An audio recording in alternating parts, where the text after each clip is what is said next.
it's a happy Friday indeed, Mzansi. Welcome to it. We have made it. My voice may not have got here very strong, but we have. And I'm really excited to spend the next 3 hours with you and with you, Greg. Oh, likewise, my friend. That deserves a fist bump because I think your voice is already in next week. She came out the gate so strong this week. I have no doubt that she's already enjoying the weekend and she's just going to drag us along with her. No, we're going to drag the whole nation along with us because that's how he rolls. We have got one of South Africa's funniest human beings and nicest guys. He really is. Let's just so be great. honest. He is the sweetest human being.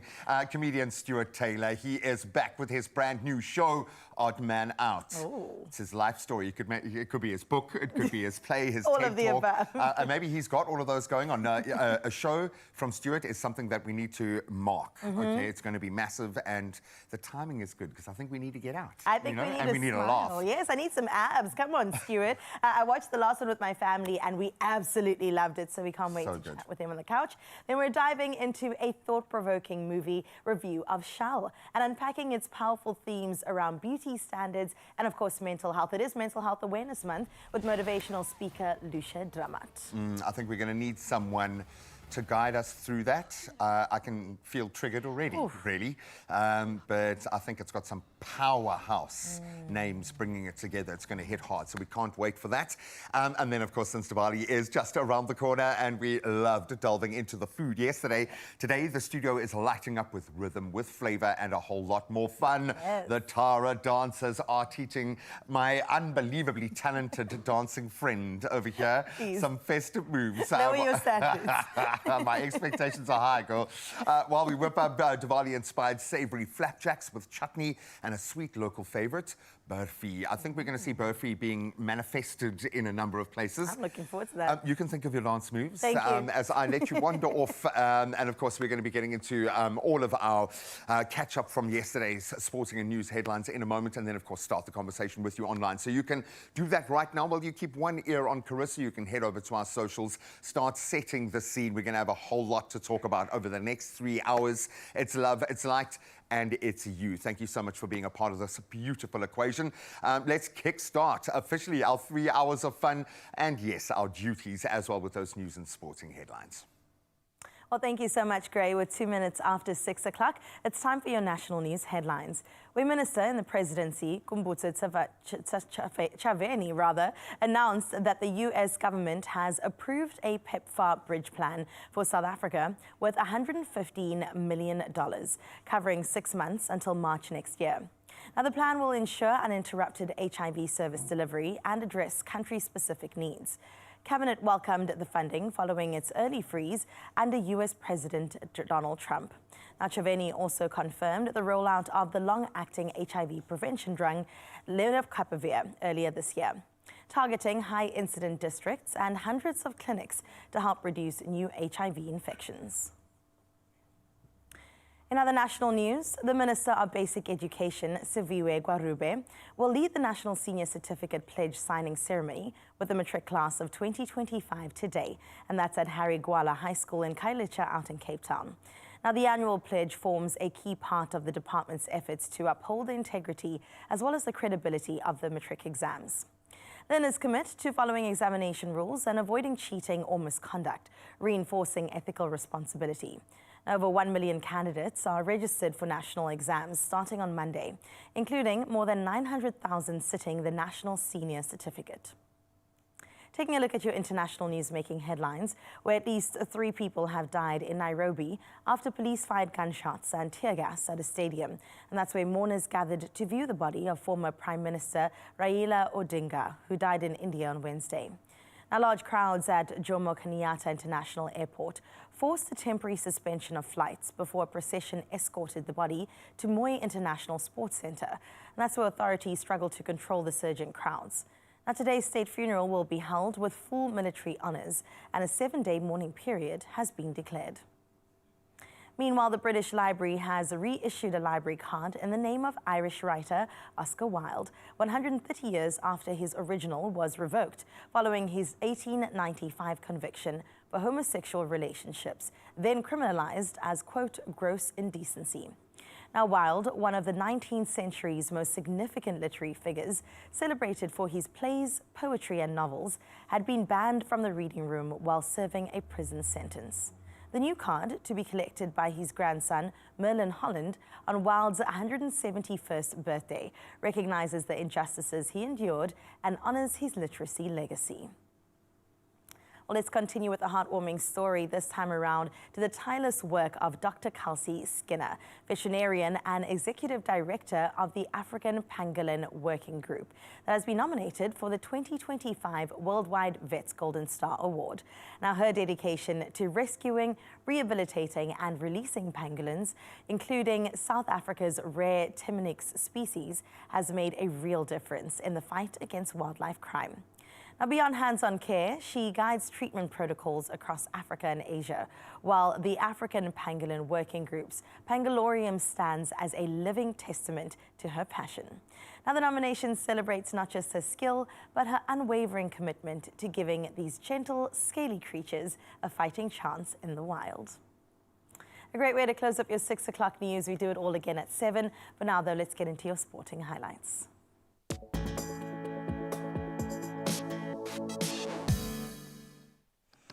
I'm just seeing Grogu and the Pangolorian together going across space. I love that. Absolutely beautiful. Deserved of that golden star. Let's get into top honours in cricket at the moment, and it's all going down at the Cricket World Cup. Captain Alyssa Healy smashing an unbeaten 113, her second consecutive century. That's a message to send, as Australia thrashed Bangladesh by 10 wickets to secure a Women's World Cup semi-final spot, and I think the favourites title.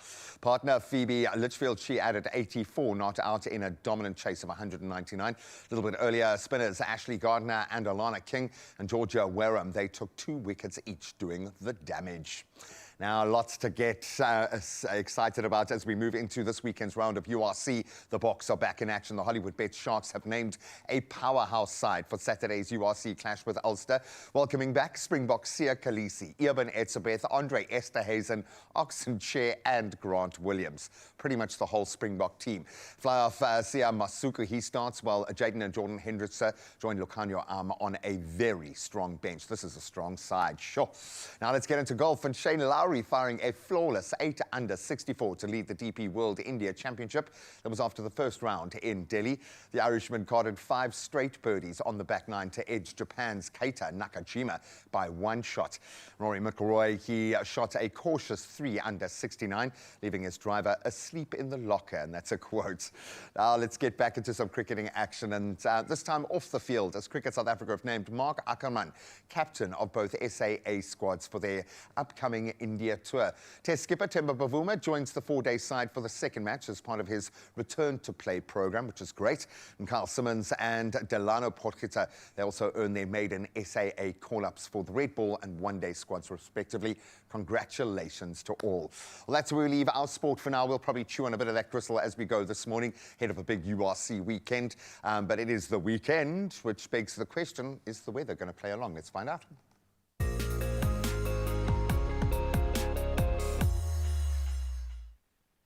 Well, let me give you an update then, Gray. Well, the South African Weather Service has issued a yellow level 2 warning for severe thunderstorms, and that's over northeastern Mpumalanga and the central and eastern parts of Limpopo. Now, heavy downpours may cause localized flooding, while strong winds, small hail and excessive lightning could damage property. Now, along the coast, a level 1 warning for damaging waves is in place from Cape Columbine to Plettenberg Bay, posing risks to navigation. Moving inland, extremely high fire danger persists across parts of the Northwest, Free State, Limpopo, Mpumalanga, as well as Gauteng. And all of that leads us to the sunrise view of this hour. Leading a little bit more towards the coast, it is Atlantis, sent from Rainique Davids. And look at that, just on the roadside, looking at the gorgeous marvel of the pre-burn, as Raul would call it, before the sun reaches the top of the sky. Thank you so much for that beautiful way to kickstart our Friday, Rainique. We appreciate you. And 27 degrees is what you can expect on your side of town out in Atlantis. And a reminder again, Feel Good Fam on 0633036949, that WhatsApp number to share your images through. And listen, the weekend's going to be gorgeous, so take some pictures along the way as well. For now, let's get into your temperatures for the rest of this Friday.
I kind of feel like it's our fault because I joked about Uppington breaking the sun. Your fault. Now there's a 37-degree high in Uppington with clouds. Oh my goodness. So when that cloud parts, is that when the 37 kicks in? I'm so sorry. Either way, we are right there with you. Well, not in spirit. We are there with you, and hopefully we're going to keep you indoors for the next 3 hours and keep you cool. But we are going to need some critical thinking this morning, and maybe you can start the conversation because I think it does drift into the pink tax space. I would agree with that. Okay, so listen, Mzansi, we've asked you a really important question this morning that if you're a woman, you 100% have gone through this, but I think it's just a human experience. Listen, society's idea of beauty standards just keeps changing. I mean, the pole keeps moving as well, but the pressure to fit in never seems to fade away. So what's one thing you felt pressured to change about yourself to be accepted? And that's what we would love to find out from you. Of course, it ties into the movie Shell with Kate Hudson that we saw the trailer of a little bit earlier. And it looks like they go to diabolical lengths. I think this is satirical, so please, they're going to take a lot of license and really, I think, be quite cheeky in the exploration, but there's something quite dark underpinning this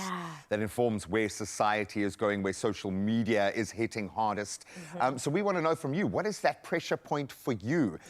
Is there something, dare I go there, being on TV as a woman? I'm sure this pressure just kicks into another level, my goodness, right? there's so much. I mean, I remember when I started not looking, I would say typically like everyday TV stars that people have seen. There were questions You'll have to give me the list of things that need to be questions about off. my hair, questions about my body, and just expectations that I also just refuse to fit within. Like, I just take everything in my own time and do it my own way. And I just kind of go against any sort of standards. Well, the funny thing is, you've been the same since you've arrived. You've always been amazing and gorgeous, and I think everyone else just needs to shift to join you in your space. So I think often these things require a shift from ourselves to bring about that traction. That's but right. We'd love to hear from you. You are the experts this morning. You can drop us on voice notes, head over to the socials, and share a little bit of love, because there's going to be a lot of love in the studio today. That's true. Stuart Taylor just sat down on the couch, and we cannot wait to get into talking about the odd man out. Could it be him? I think it might be him. Don't go anywhere, Mzansi. We'll see you straight after this.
It's my feel-good breakfast show.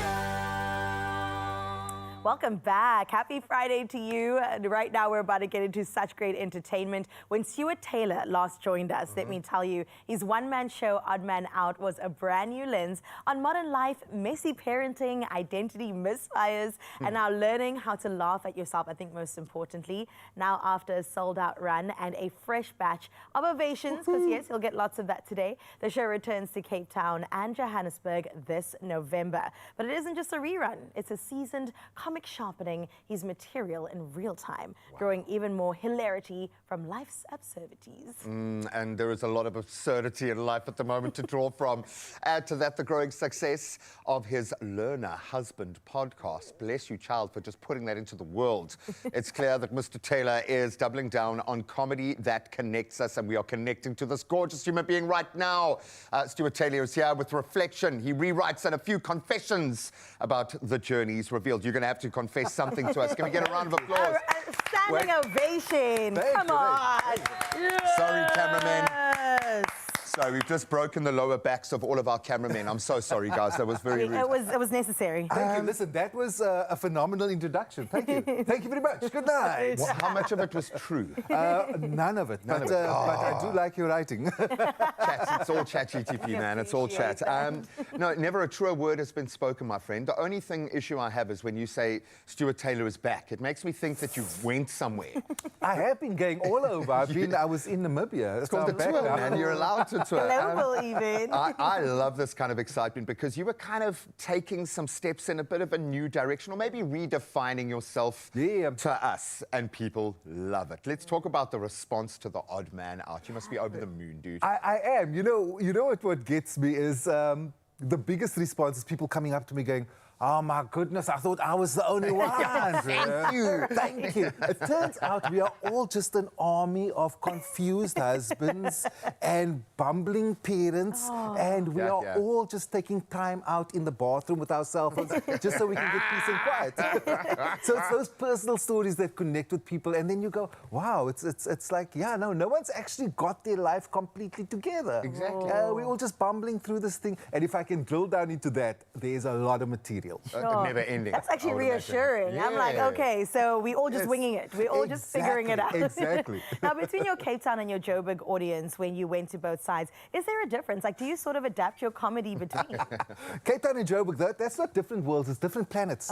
It's different planets. Cape Town, you're in a theatre, it's very sophisticated. They're drinking their wine, they're like, oh, this is awfully funny. And then in Joburg, it feels like they just slammed back a shot of tequila, and they're like, say that again, our wife needs to hear that. Say it again. Or it's a say it again, Butts. Yeah, say it again. Who laughs first? I think they both get it at the same time. I just maybe adapt my energy a little bit. You know, the one I'm a little bit more calm. Cape Town, I'm calm. I can lean into the punchline. It's like a wine tasting. You know, we take our time. It's a lot of fun. And then in Joburg, it's raucous.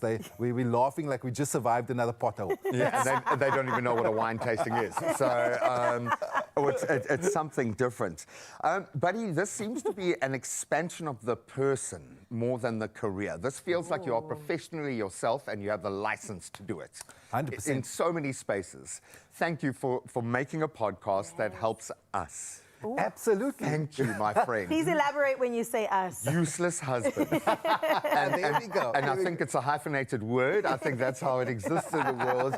Because you do kind of feel like you are just rudderless most of the time, and especially when it comes to our kids, dude. This is the thing. So the Learner Husband podcast, and Learner Husband is a sort of, it's not just about I don't know what to do as a husband. It's like, I wish all of these things in life came with the user manual. Okay. I wish a kid came with a user manual. With a K53. Like K53. We learned how to drive a car. We got a manual for it, but no one gave us the manual for life, for kids, for marriage, for relationships. So I was going, okay, so let's crowdsource the information. Because you know a little bit. Jason Goliath knows a little bit. Kurt Skoenraad knows. Well, they put it to the test. Exactly. And some of it is tried and tested material. Some of it only works specifically with your own partner.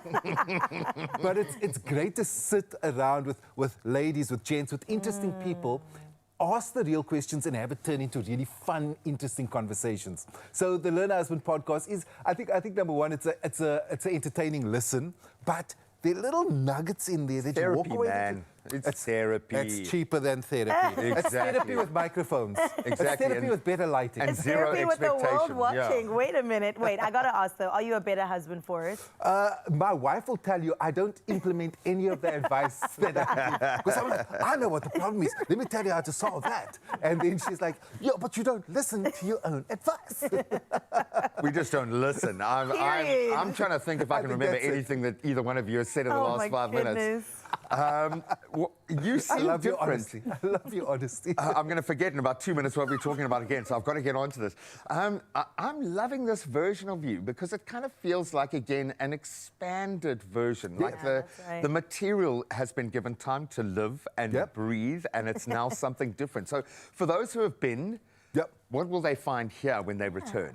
Well, you know, the history of the show was I did it at Makanda at the Arts Festival. I just wrote the show. It was very much a work in progress. And it was great. It had great structure, and it won an Novation Award. Come And on. I was like, great stuff.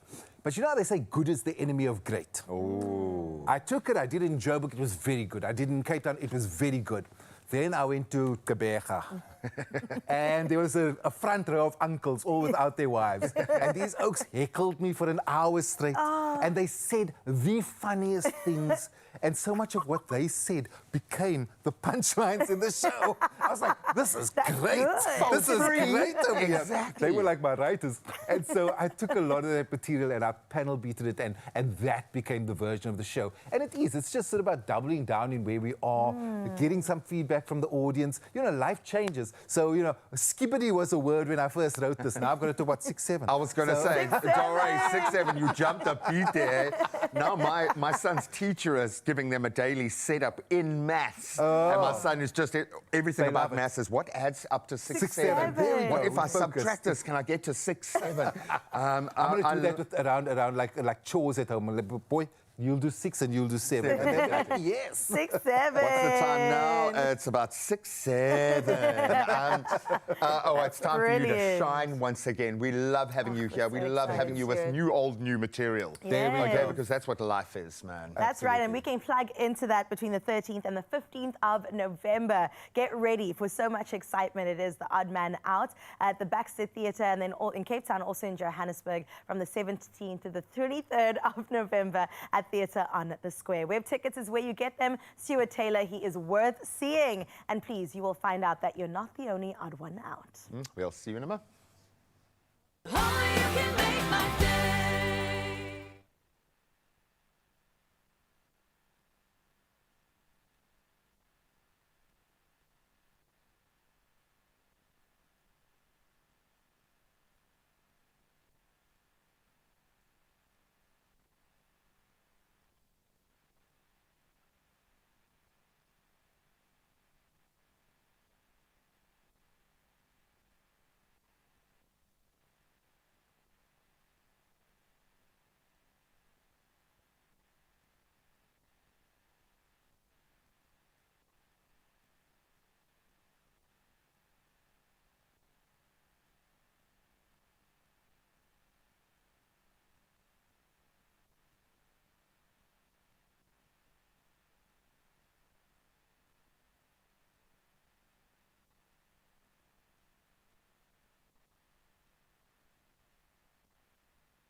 It's my feel-good breakfast show.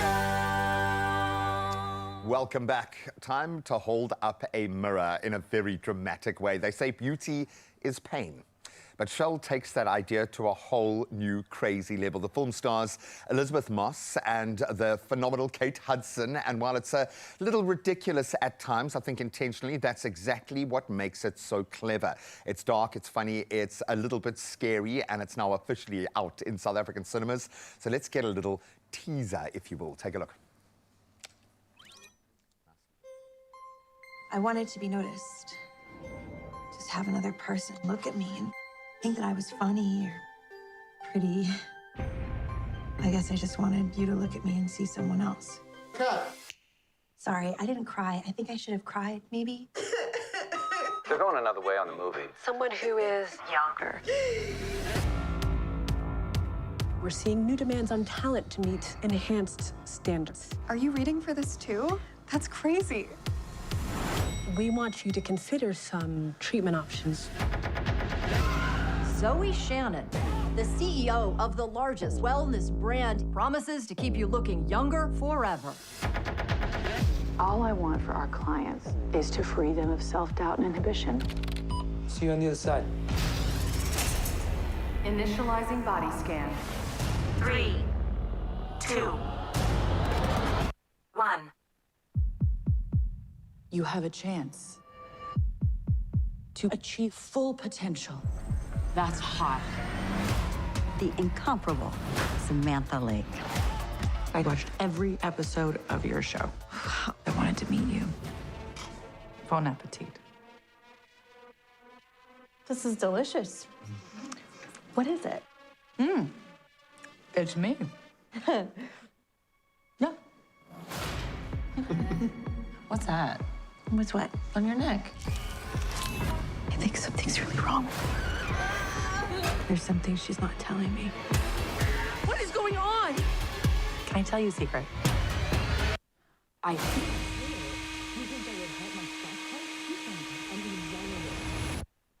What? I think people disappeared. I'm scared you're gonna do something to me. You're totally freaking out. How you look determines who survives. There's only so much room at the top of the food chain.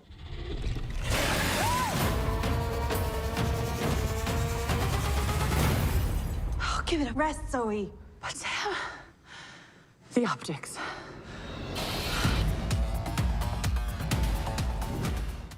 It's all in the optics, my friends. Oh, we're going to need our movie reporter, Zoe Human, to step in to explain herself this morning. You're dropping bombs on us today.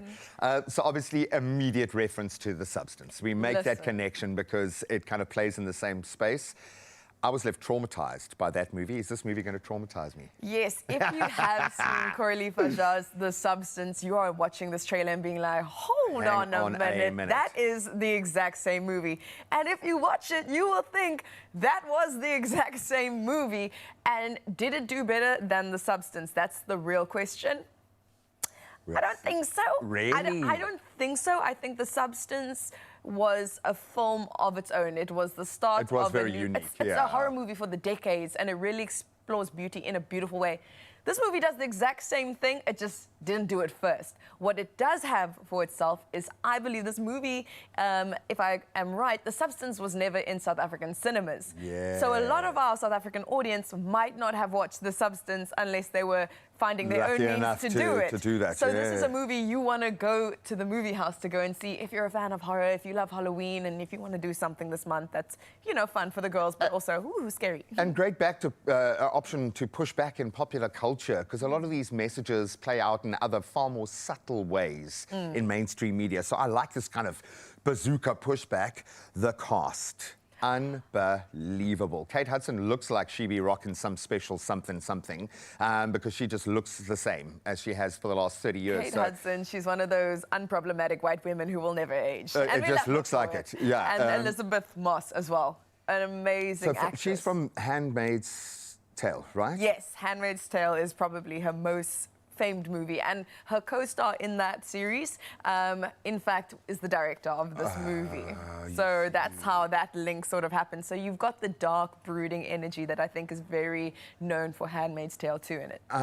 Could this be the success of the movie? The fact that it's her opportunity, the director's opportunity, based on the success of the film. Do you think this is what got it across the line? Or is there something within this film that really is worth watching to set it against? Listen, I think it's always interesting when you look at beauty standards and what women are willing to do to themselves. This film explores it really beautifully because, I mean, it is a thing of, what would you as a woman be willing to do for your beauty? I think you'd be surprised. Yeah. I think of the series Fleabag, where they asked the women, would you give up 5 years of your life in order to have the perfect body? And how many women would be like, yes, sign me up. My grandmother has lived till 91 and is still going, yes, 5 years. I will take your genes. I will eat that.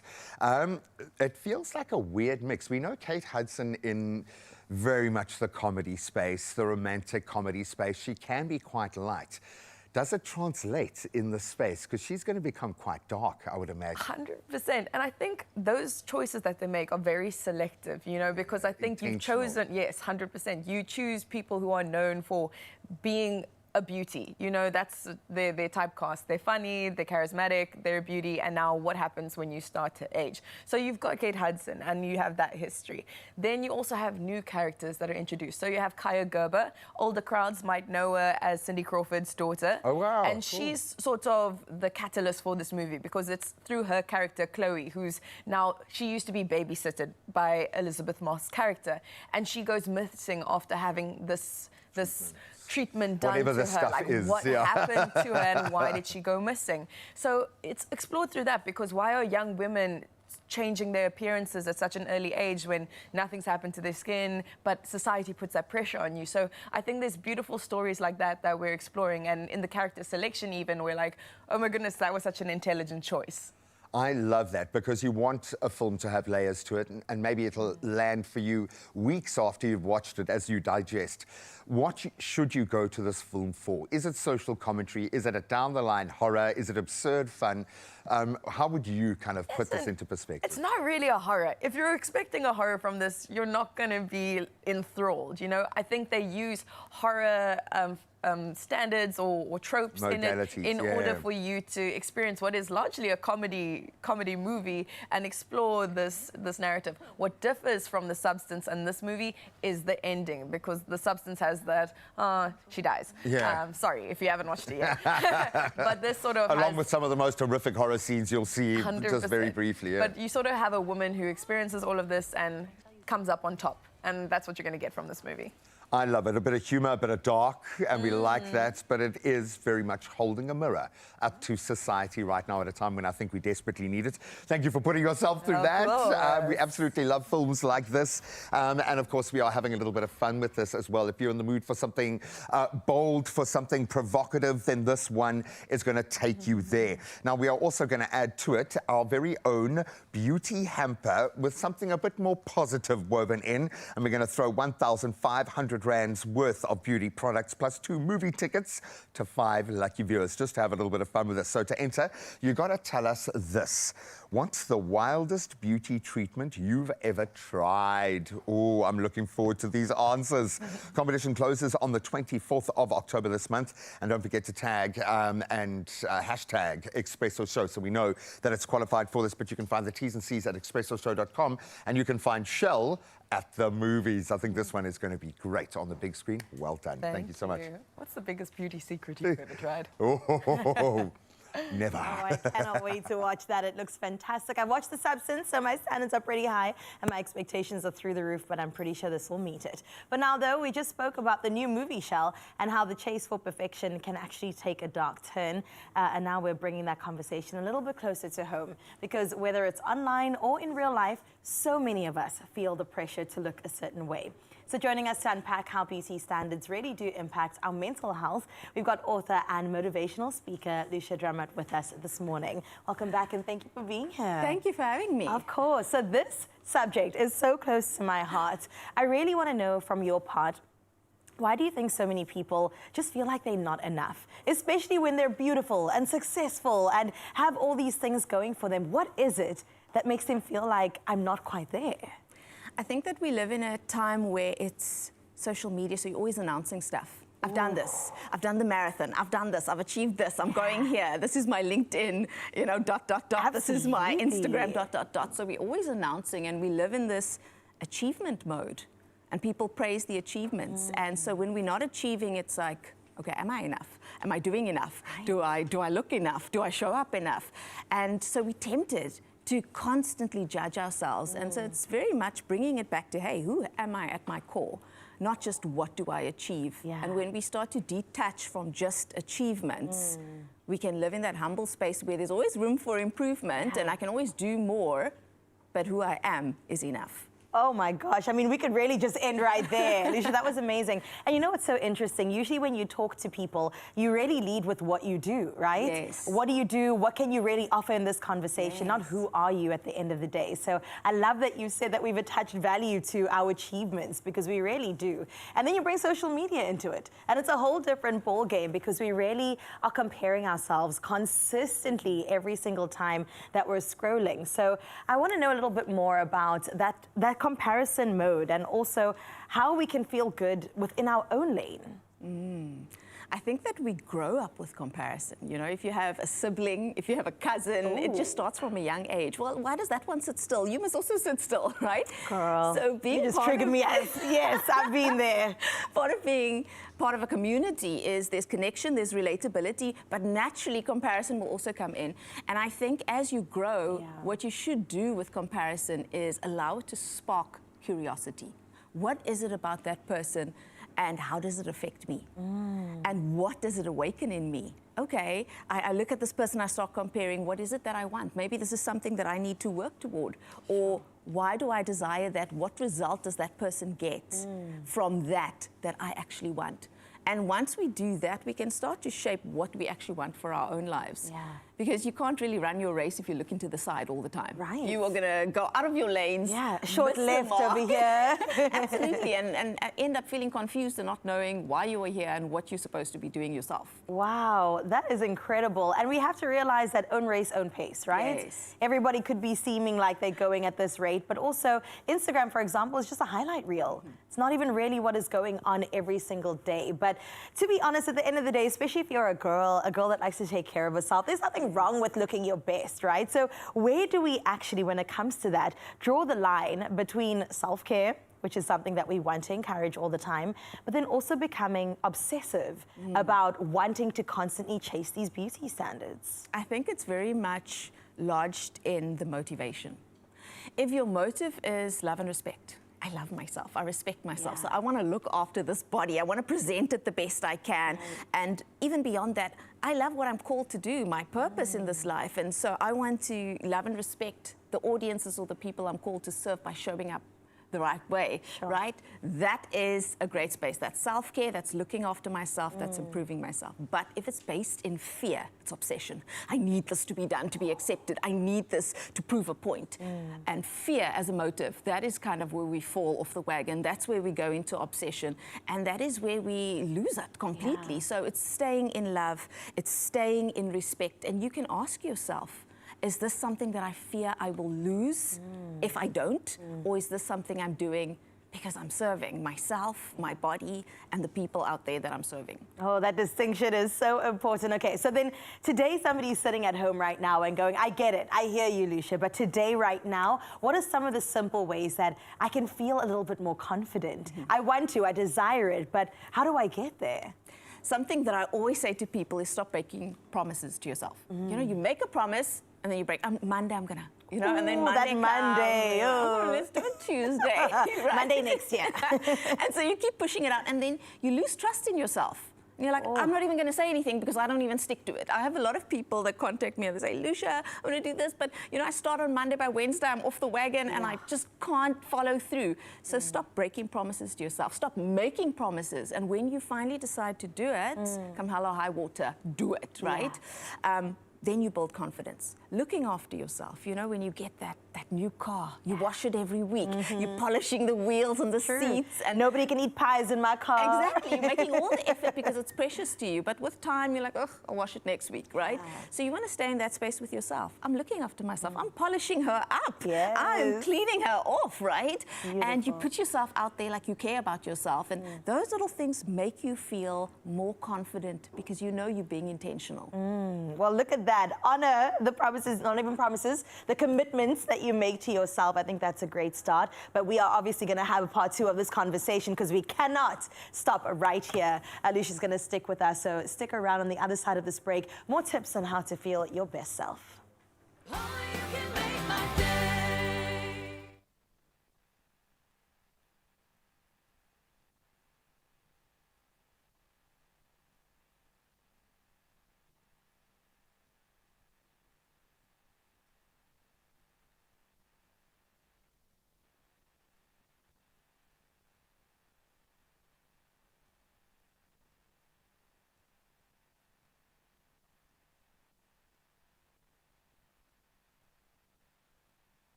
Welcome back to your Feel Good Breakfast Show. We have to get into part 2 of this conversation. I know you've been waiting with bated breath, but before the break, of course, we started unpacking how beauty standards can affect the way that we see ourselves. And now we're continuing that conversation with author, motivational speaker, all-round gem, Lucia Drummond is still here, as we explore where those beauty standards actually come from and how we can rise above them to feel truly confident in our own skin. So I think that's a good launching pad for us to get into this again. Where do our beauty standards really come from? Is it nature? Is it nurture? Is it society? Is it social media? I think it's very much taught. And growing up, you see what's praised. Oh, your hair looks so pretty. Oh, your hair's so pretty. Now you're like, okay, my hair has to be pretty to get that compliment, right? And this person is so pretty, and that is so beautiful. And then as we grow up, yes, there's those beauty standards, but then there's also things that you're drawn to. Oh, I like that in someone. Oh, I enjoy that. And so it is really cultivated and crafted, because we can look at different cultures, different races, and people within that race would be taught that different things are beautiful. Right. So it's something that's taught, and then as you grow, it's something that you observe. Oh, and then you take that, you internalize it, and you try to push it out there in the world, or you try to chase it. How exactly does that process work? Oh my goodness. I think that so many of us want to put ourselves out there because you see the reward. Right? So you see, she's beautiful, she got the interview. She's beautiful, she got the job. He's beautiful, he got the goal, right? And so we start connecting these dots and we say, okay, if I want to be that Instagram couple, then I have to be beautiful to get the partner, to go on the holiday and to live that beautiful life. And we quantify it. Yes. And so now I have to be beautiful, and if I'm not beautiful, I'm going to miss out. And so you chase it because you want the rewards that that beauty has to offer, the pretty privilege. Right? This is it. And you know what's so sad is that the beauty standards forever moving. In the 90s, it was Kate Moss being super, super tiny and thin. Then we moved into like the Kardashian area where actually curvy was in. And then we move it constantly is moving along to kind of fit this mold that always changes. So what is the point in even chasing it, right?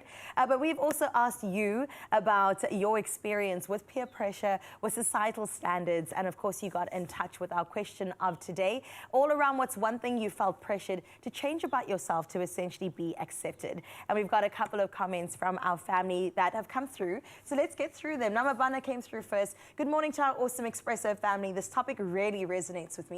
I've been through a lot of struggles with self-acceptance, but I'm working on loving myself for who I am. One thing I've learned is that it's okay to be different, and that's what makes us unique. Keep sharing stories. Love that. Please tell me your thoughts on this. Love that. I think, you know, looking at beauty, there's so many things that we see out there, and people want to be younger, and people want to look good all the time.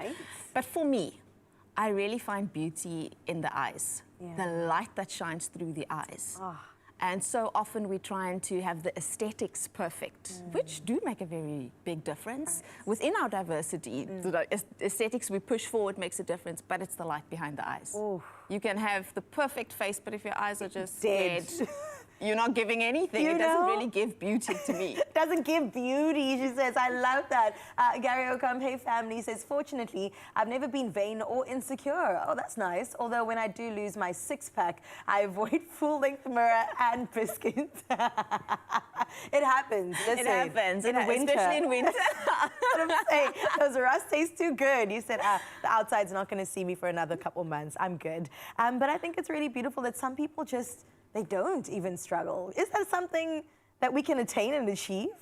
I think that all of us have different goals. Maybe your looks is not something that was praised or celebrated or that you were even cognizant of, but it was academics. Or it was fitness. It was the six-pack. You know, I don't care what my face looks like, but the body's got to. So there is always some element. And when we love ourselves and when we live for a purpose, you want to present yourself for that purpose. So I think there's always some attention to how you look and how you put yourself out there. And we live in such a visual society now. It's hard to avoid that as well. But I mean, we are on a media platform. I'm on both radio and TV, and then also present on social media. And sometimes I do wonder about my responsibility or our responsibility to make sure that we also don't constantly reinforce the same message of what beauty should be. Do we have a responsibility or a role to play in that? Definitely. I think, especially when it comes to media, which years ago, that was where we looked for everything. You know, you wanted to see a TV presenter that looks like you, and you wanted to, and I think there's so much inclusivity now, more than before. But on top of that, now with social media, all of us are like a broadcaster. We take our phone, we're broadcasting the message as well. So what are we praising when we pick up our phone? What are we liking? What are we giving the comment to? What are we sharing? What are we celebrating? What are we talking about?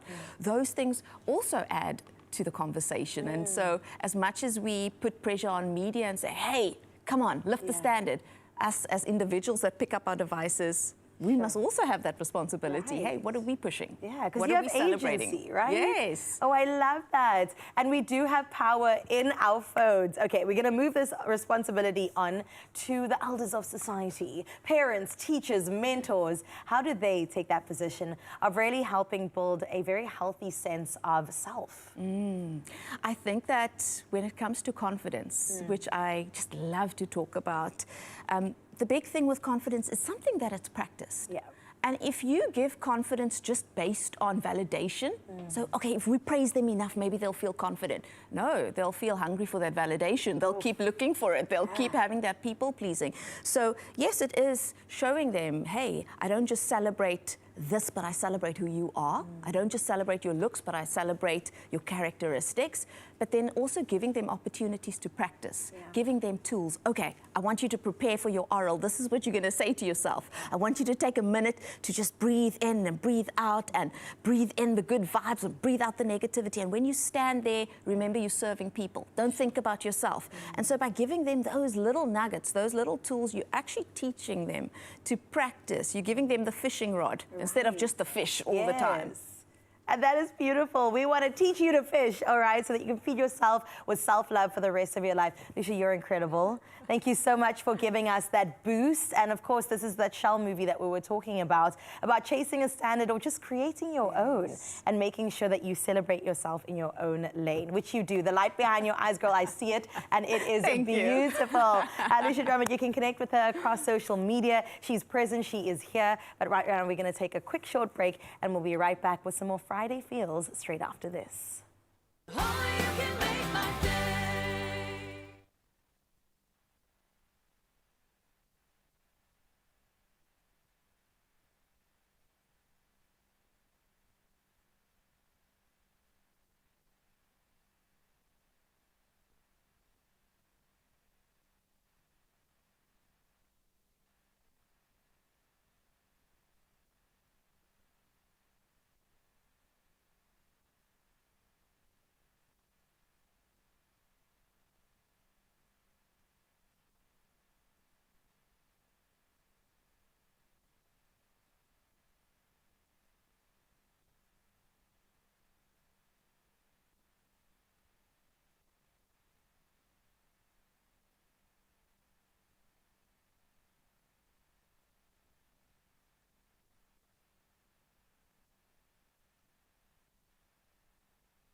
It's my feel-good breakfast show.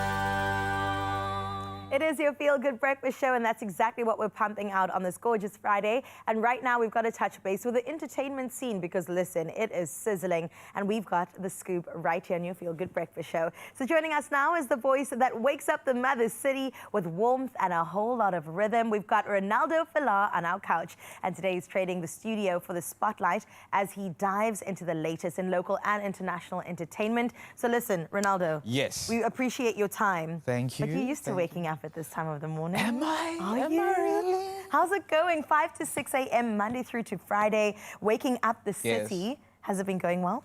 No.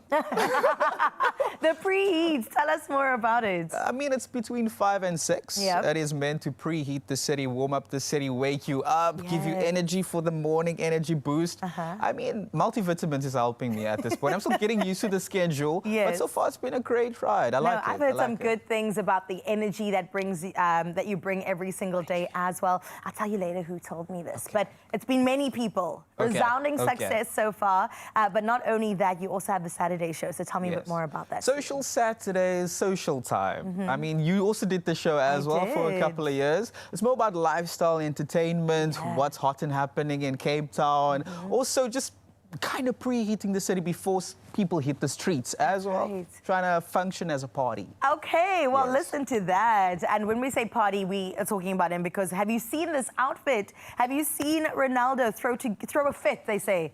Have you seen him throw a fit? Can you stand up? We just want to have a look quickly. Come on now. Come on now. What is your fashion vibe? Because I'm seeing baggy pants, which we've been talking to Graham about all the time, and we've all been converted. What would you say describes your fashion sense? A mix of street to retro and then, you know, some vinyl classic pieces in there. Excuse me? Let me sound exquisite. Oh, a vinyl classic. I mean, look at you showing off there. Ronaldo throws fits left, right, and center. Thank you very much. Okay, Ronaldo, you are entertainment news, and you've brought entertainment news. So let's talk about Kanyumbao.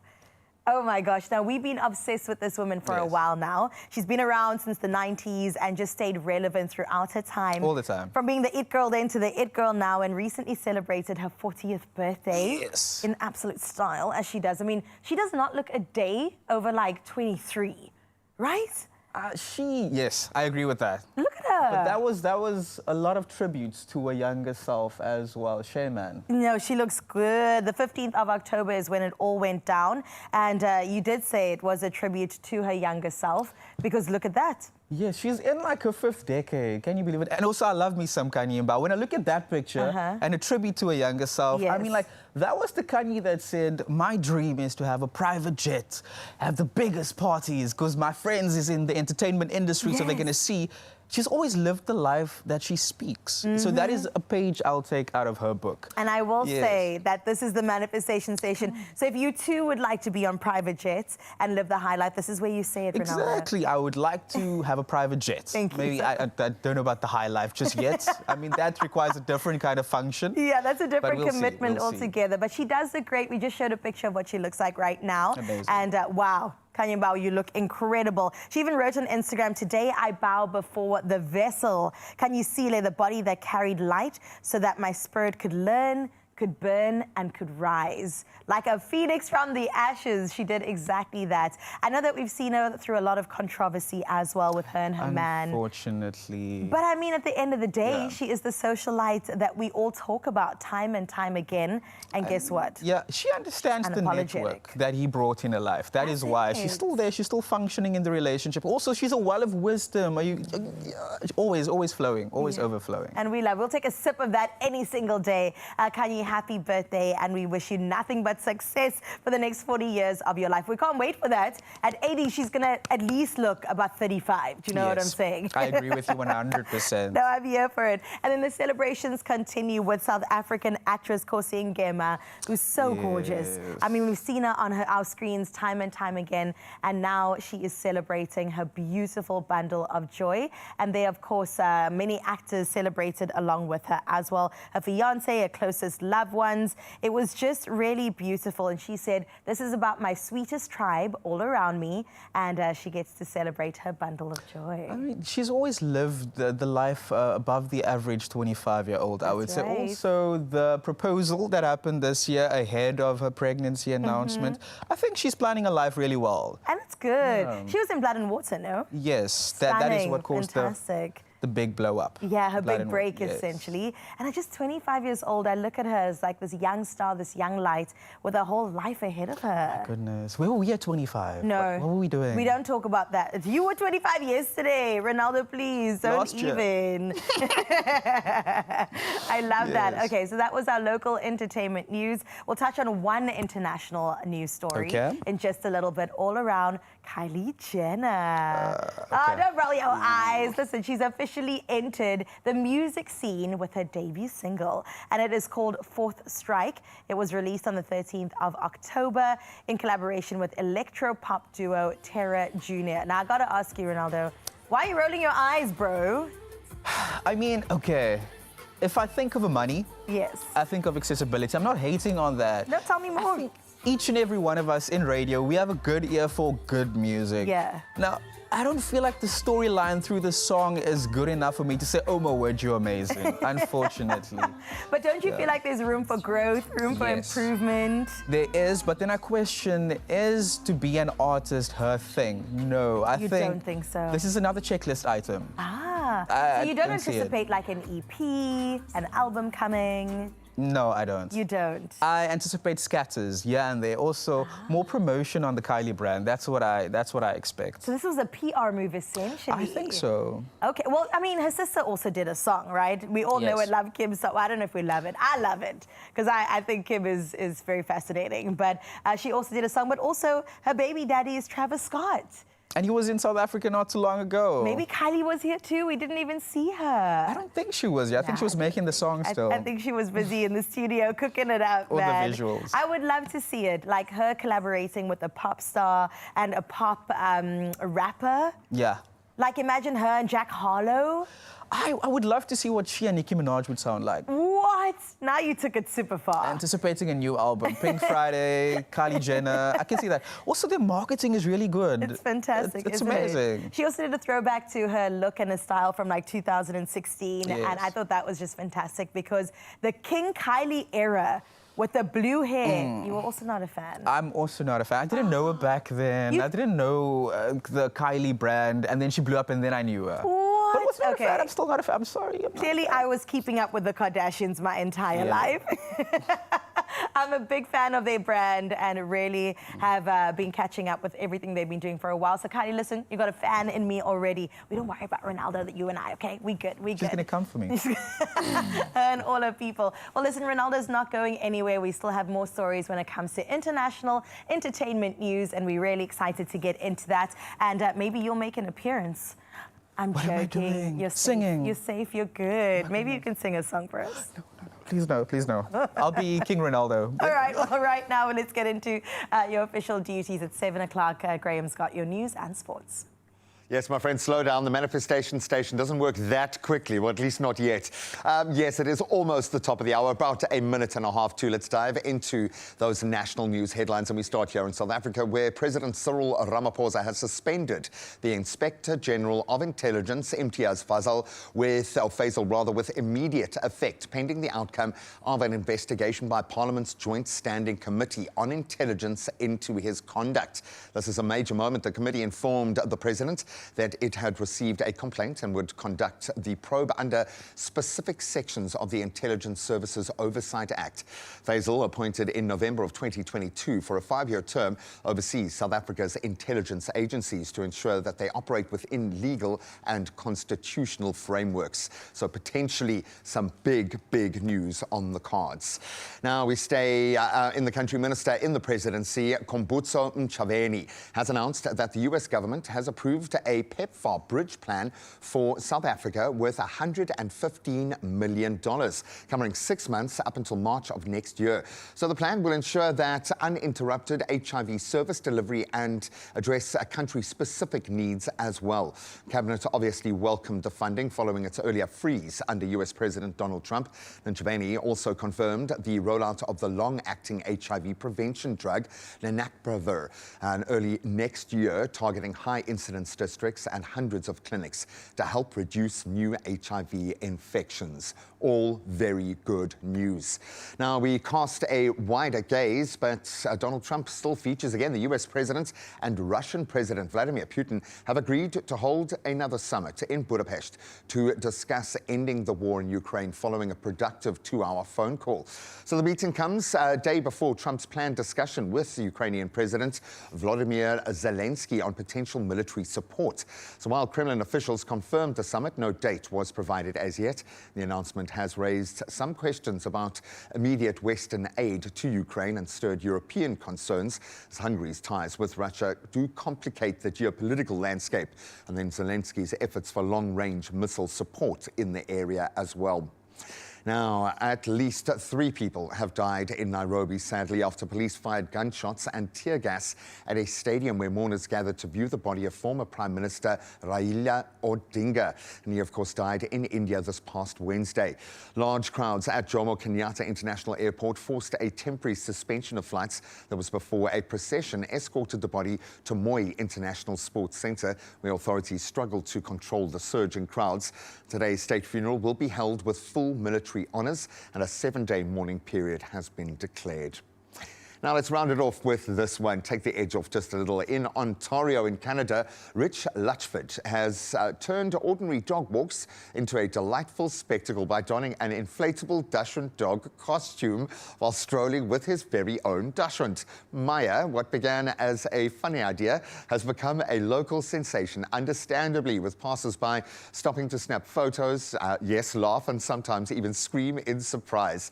Videos of the duo at the dog park and grocery store and just about everywhere they go have very much gone viral, earning Litchford invitations to local events and even a mayoral certificate for spreading joy. Yeah. I think we need more dachshunds everywhere in the world. Even Maya seems to officially approve, wagging happily as her doggy human struts along. For Litchford, the goal is simple: brighten the world, one hilarious walk and one happy smile and wagging tail at a time.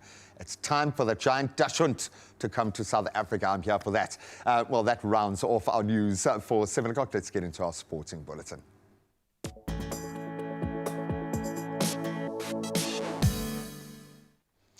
Let's kick it off with our World Cup action, and I think they have firmly got the title of favourites for this one. Captain Alyssa Healy smashed an unbeaten 113, her second consecutive century at the Games, as Australia thrashed Bangladesh by 10 wickets to secure a Women's World Cup semi-final spot. His partner Phoebe Litchfield also looked good, adding 84 not out in a dominant chase of 199, and laying the groundwork earlier. Spinners Ashley Gardner, Alana King and Georgia Wareham, they took 2 wickets each. Now, the URC is looking very Springbok this weekend. The Sharks, they've named a powerhouse side for Saturday's URC clash with Ulster, welcoming back Springboks Sia Khaleesi, Ibn Etzebeth, Andre Osterhazen and Oxen Chair, as well as Grant Williams. Pretty much a full Springbok side. Fly-off Sia Masuku, he starts while Jaden and Jordan Hendricks join Lucanio Arm on a very strong bench. This is an unbelievably strong squad. Now let's get back into golf, as Shane Lowry fired a flawless, it must be said, 8 under par 64 to lead the DP World India Championship after the first round in Delhi yesterday. The Irishman carding 5 straight birdies, in fact, on the back 9 to edge Japan's Keita Nakajima by 1 shot. Rory McIlroy, he shot a cautious 3 under 69, leaving his driver, quote, asleep in the locker. So we'll watch that space, certainly. Now we can get back into cricket, and some major congratulations as Cricket South Africa has named Mark Ackerman captain of both the SA squads for the upcoming India tour. Well done. Test skipper Temba Bavuma, he joins the 4-day side for the second match. That's as a part of his return to play program. While Carl Simmons, Delano Potgieter, they earned their maiden SAA call-ups for the Red Ball and 1-day squads respectively. So again, congratulations all around. We'll run through those headlines again at around 8 o'clock this morning. I think the roads should be up and running. Let's see if there's anything to report on.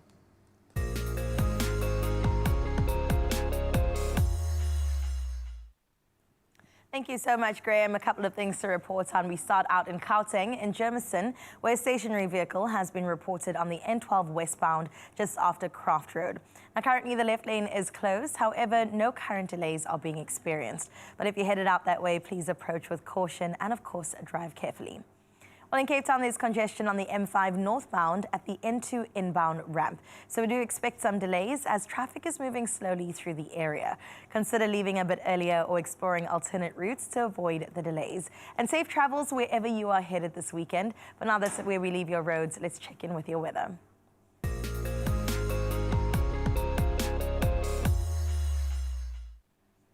Well, in your weather news, the South African Weather Service has issued a yellow level 2 warning for severe thunderstorms over northeastern Mpumalanga and the central and eastern parts of Limpopo. Now, heavy downpours may cause localized flooding, while strong winds, small hail, as well as excessive lightning could damage property.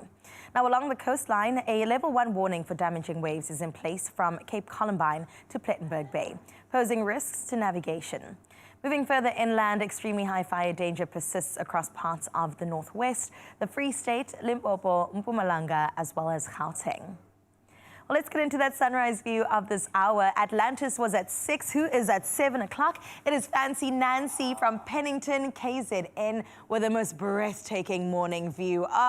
Fancy Nancy, you do it all the time. You just really impress us with your beautiful photographic skills and, of course, with your eye. Beautiful weather, 21 degrees is what you can expect out in Pennington and KZN today.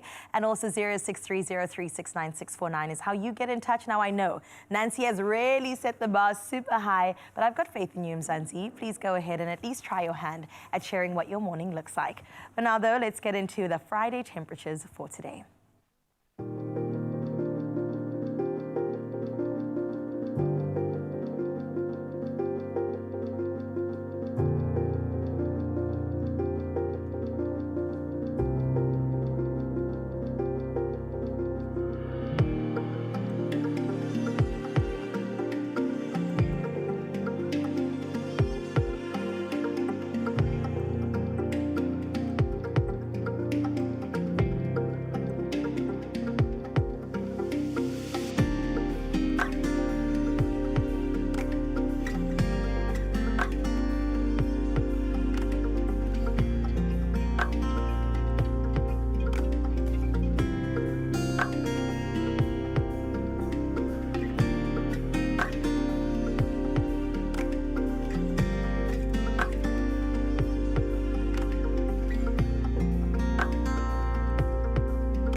All right, I need to take a moment right now. I think this is the biggest we've ever done on the show. I think so. And I love it because I know this is going to reach one of you that are watching right now, or at least I really do hope. Guys, Powerball has reached a staggering 150 million rand guaranteed in the jackpot this Friday. What is going on? That is more than jaw-dropping. I can't actually wrap my head around it. And one of you could win this today. Okay, so listen and listen closely. Buy your tickets now in store or head to the website. You can do that from where you are sitting right now, nationallottery.co.za. Mobile app, download it. Cell phone banking, head to it. Or simply dial *120 *7529 hash for your USSD. And we've got some great content on our platforms in the social media space today, so go and check that out, and then you'll find all of these details there.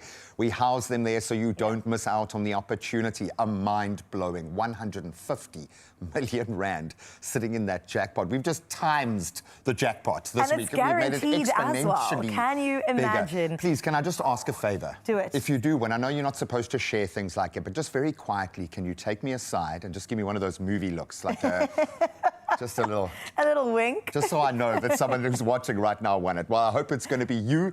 You can contemplate your winnings. We'll see you now.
welcome back. It is your Feel Good Breakfast Show, and we've still got Ronaldo Falar in studio this time around. We are definitely going to continue breaking down international entertainment news. Earlier on, we spoke about Kylie Jenner. Right now, she is in fact one of the girls that I would have loved to see in this show, the 2025 Victoria's Secret fashion show. Now, this is one of the most anticipated shows that happen every single year and has been happening since I was a kid. One day, I'm hoping I'll get my wings too. Do you know what I'm saying? Come There's on. always an electrifying performance Always. and just models walking down. And this year, I love the fact that they crossed over into pop culture, but also the sporting world. Angel Reese. Oh, come on, man. Obsessed. Basketball Yes. players.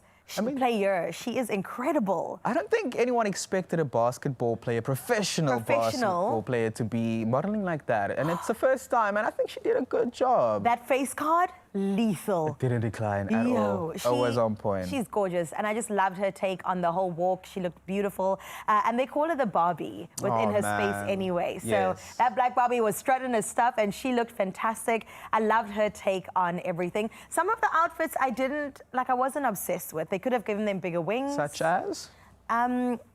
Do I have to name names? I think one of the influencers, Quinn, that also modeled, she got baby wings. And she got baby wings, but also the Yes. double wear of clothing. Yes. I said, why did you? She's got a banging body. What is she doing? Anyway, on our screens right now, you can see, and she's looking pregnant, confident, and beautiful. Jasmine Tukes. She is an OG when it comes to modeling and Victoria's Secret. That I do know, yes. So what you're saying is, as you grow, you get bigger wings. As you grow, you get bigger wings. That's why they were pitting Angel Reese against Quinn, and they were like, but Quinn was modeling better than Angel Reese. But I'm like, Angel Reese is a bigger, reach. Star. She's been here longer. She has been. Yes. Quinn, I love her, but she just stepped on the scene maybe a couple of years ago. You know what I'm saying? Angel's been putting in the work for a long time, Yes. but she looked gorgeous. Everybody looked perfect. Did Tyler make the cut as well? Last year. Last year she performed. And she was amazing. She was incredible. Yes. Gigi Hadid was there as well, Yes. of course. Making a come on. comeback. Yeah, after everything, the amazing. hospital stay, Rihanna was there too, and of course Adriana Lima, the OG when it comes to modeling. Obviously, She yes. is just beautiful. And congratulations to all the angels, man.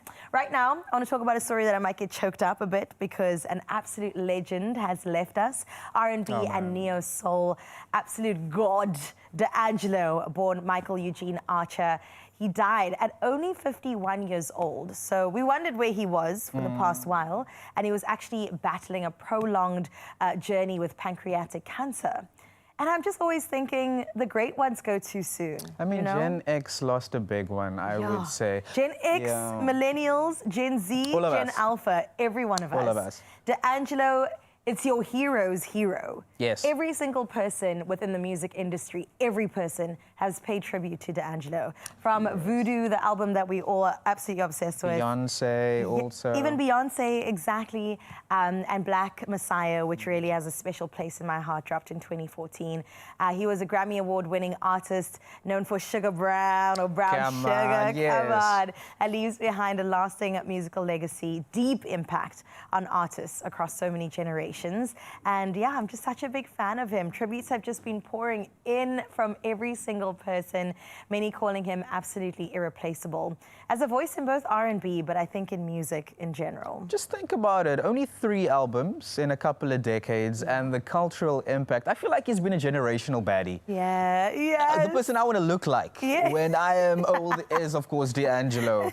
I mean, with every album, there's a different take, a different feel. Neo Soul has been like the golden thread throughout. 100%. Also, Voodoo was made with Prince in mind because you wanted Prince to notice him. It was like his audition tape for Prince. Exactly that. I love that. And all of us paid attention because he was also shirtless. We said, hello, D'Angelo. Yes. This is a way to make your statement. You know what I'm saying? So yeah, a hero gone too soon, but of course his legacy continues in the music. Always. And I'm going to give you an education on Black Messiah. Okay. Yeah? Do so? You ready? I'm ready. Not More right than now, ready. but off air. I will give you the album and you will enjoy it. Really Love is an incredible track to check out if you haven't already. But that's where we leave your entertainment news, internationally, locally. It's time for games, and our game master is standing by.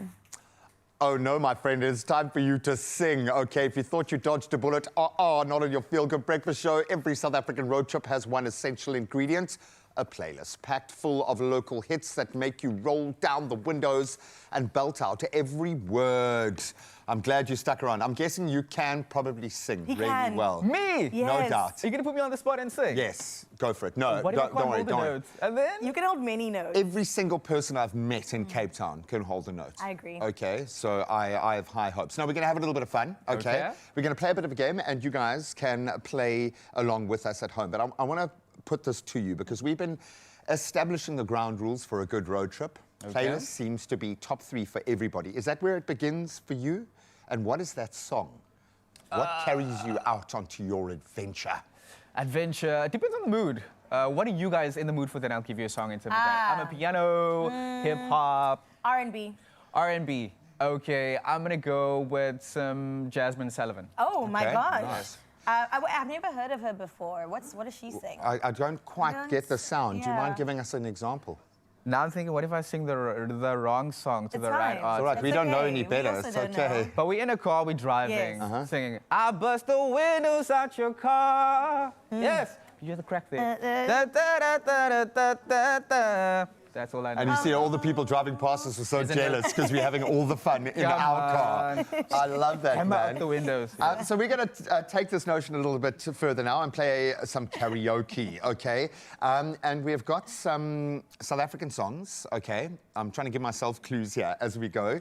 And we are going to give you a line, a little clip, and then you've got to continue singing. Okay. Okay.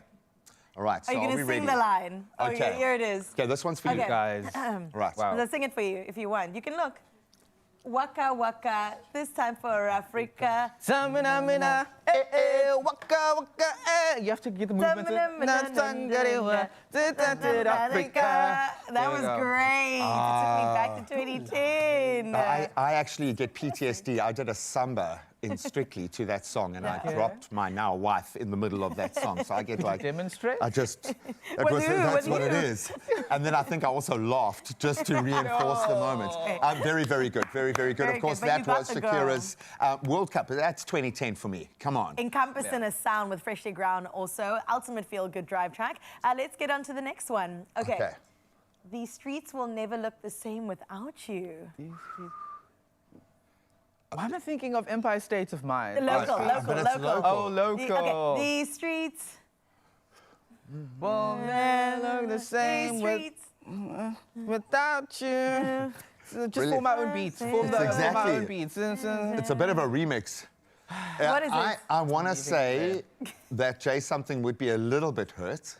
But the problem is none of us can sing like Jay, okay? Exactly. It's These Streets. It has to be by Mikasa. Please, can we play the original? That we love apart these streets. Okay. There you go. Jay is Good coming enough. onto the show next week to school us all. We love you, and I have a feeling that's going to be a beautiful, beautiful summer anthem. I agree. Okay? Every year. Please get them like massive downloads. Okay. Here's the next one.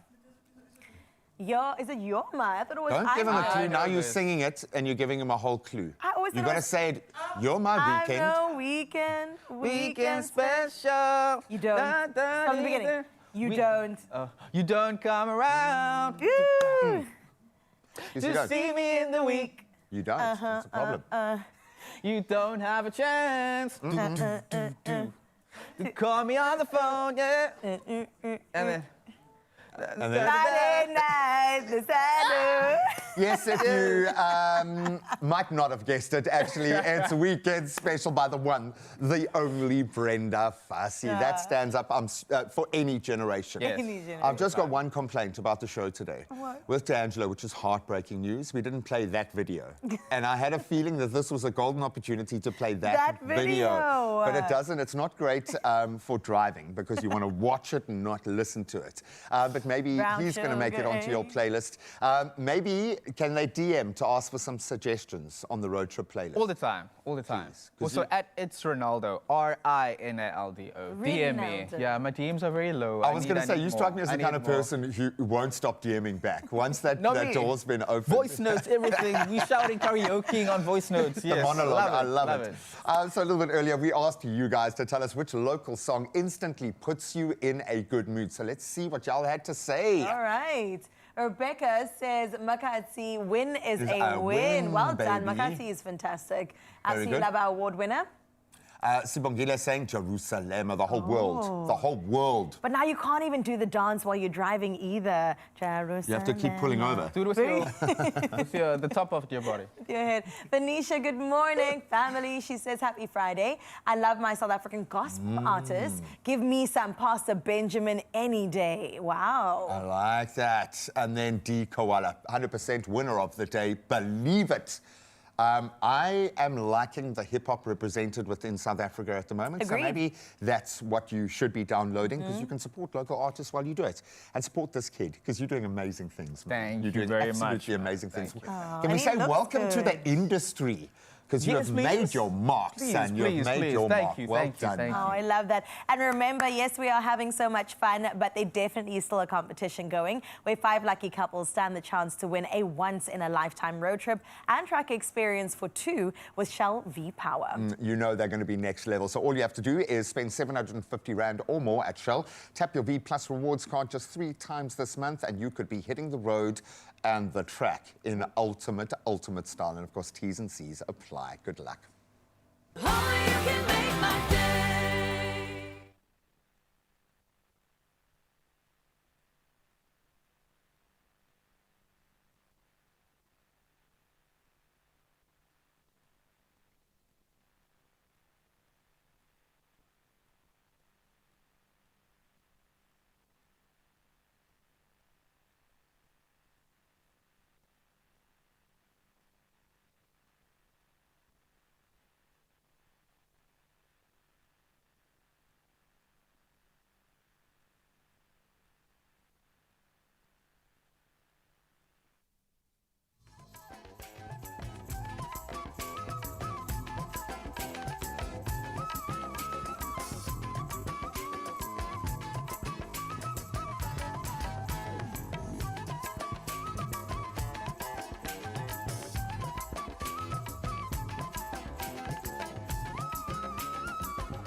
It's my feel-good breakfast show. It's true, it is your Feel Good Breakfast Show, and welcome back to a great morning. Now, more than just a dance company, Thare is a movement, and it's one uplifts tradition and also is just beautiful to witness. Now, with every step, beat, and every shimmering costume, they invite us into a world where culture really comes alive and joy knows no bounds. And right now, we're joined by Assistant Artistic Director and Teaching Assistant of Thare, Kimeshni Parker, or Kim as we call her in the streets, who will definitely school us on all they need to know about dance. So I really can't wait to get into this because you already look absolutely gorgeous. Please, I just want to get everything that's on your body right now. But what are some of the foundational movements that I kind of have to know? Maybe even a posture that I have to keep throughout. Okay, well, maybe I should firstly thank you for having my dance group here today, and I think more importantly for showcasing our culture. I'm so excited to share a little bit of it with you and with your viewers. Can I just say I love the way the earrings sound right now as you're talking? They're called jumkas. Jumkas. There we go. Beautiful.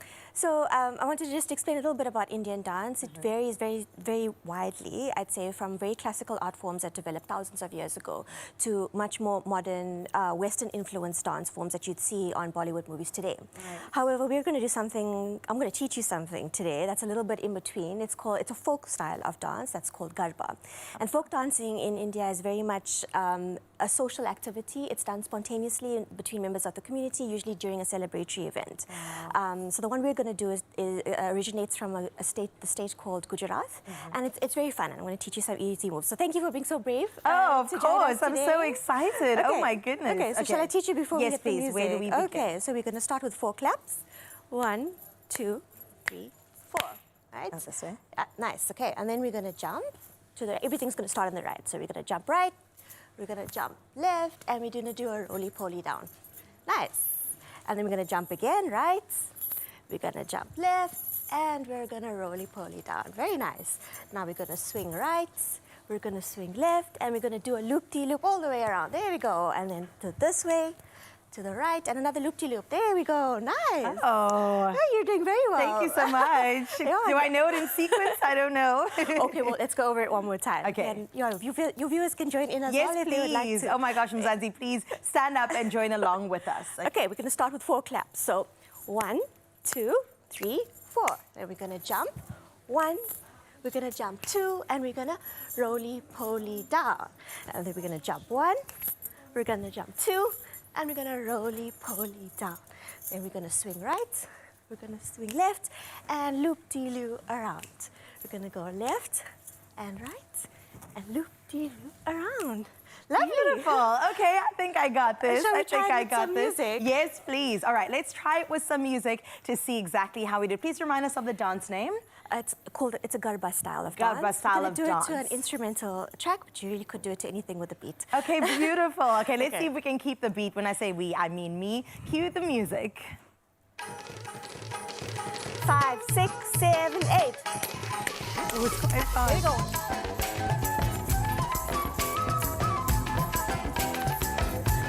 And swing, swing, swing, loop-de-loo around, swing, swing, loop-de-loo around. Let's go again. 1, 2, 1, 2, 3, and 1, 2, 1, 2, 3. Last time. 1, 2, loop-de-loo around. Very well done. Oh, that was beautiful. have space for you if Okay, you was wanna there join. any? Oh, thank you so much. Was there any significance to any of the moves you were doing? Not really, not in this form. It's really, Okay. it's very casual. It's meant to be something fun that you do. Fun and joyously. celebratory, That's right? it. Like you were saying. Okay, that is Yes. beautiful. And is this the beginner sort of moves, and we move into something a bit more complicated Well, the that's more all you I'm gonna join? teach today, No, not but yes. today. But if I were to join your dance school, Of course, yeah. Yeah. It gets very fast-paced and very energetic. You'll see lots of sweats, I think, on the girls' faces a bit later on. I love that. But it's fun. It's a wonderful social activity, and I think our group has become so connected this way. We've become a little bit of family as well. I mean, when you're trying to chase a beat like that, and the music is fantastic too. Before we maybe try to do it one more time, can you take us through what you're wearing as well? I'm wearing a style of Punjabi today.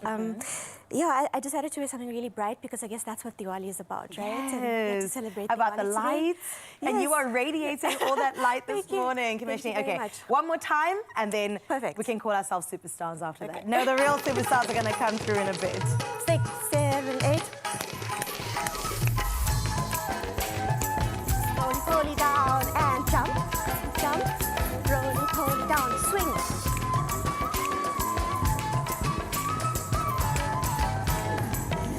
Let's go again and jump, jump. Roly, poly down and jump, jump. Roly, poly down. Last time, swing, swing. Very well done. Beautiful! Oh my goodness, I definitely feel like I'm ready for a Bollywood movie right now with the beautiful help of Commissioner. Just a bit, or at least a bit later, we of course are going to get into a Friday dance, and you can of course join along with us with the celebration of Diwali, just anticipated on the 20th of October. But speaking about celebration, Graham doesn't have dance moves, but he definitely has something just as good. I ain't gonna follow that act, my friend. Well done. That was absolutely beautiful. I think a superstar in the making. And yes, we will see the real deal a little bit later, but spreading nothing but love and light so we can see maybe more color in your space. Your bathroom is more than just a functional space. It could be your sanctuary. It's where you recharge. It's where you unwind. It's where you find, hopefully, your calm. And with Plascon kitchens and bathroom paint, you can now bring together lasting protection and timeless beauty to create that space that feels fresh, serene, and effortlessly stylish. So let's take you there. In this week's Plascon Creating Amazing Spaces, we're going to show you how the perfect color and finish can turn your bathroom into a sanctuary you'll never, ever want to leave. Take a look.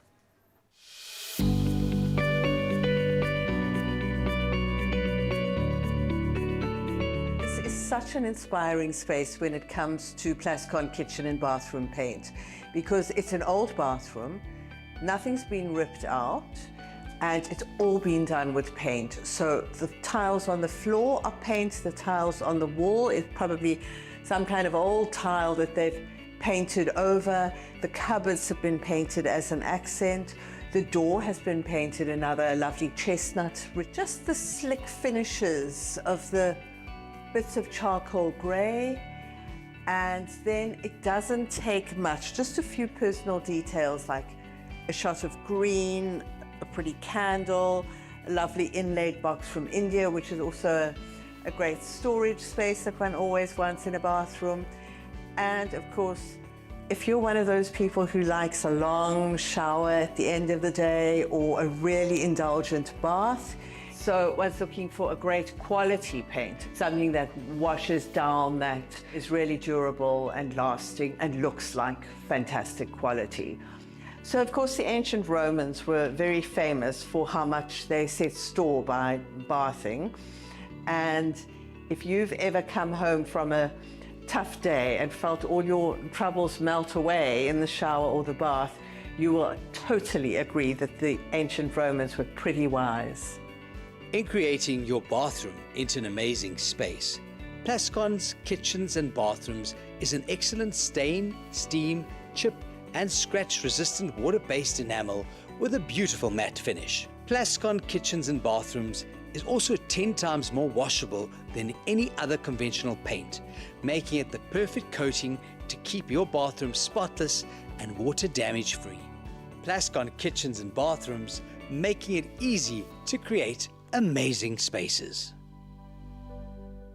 Absolutely gorgeous. Thank you for taking us on that little journey. And maybe we can inject some of that into your space, because Plascon are giving you guys the chance to win 2,000 Rand in cash.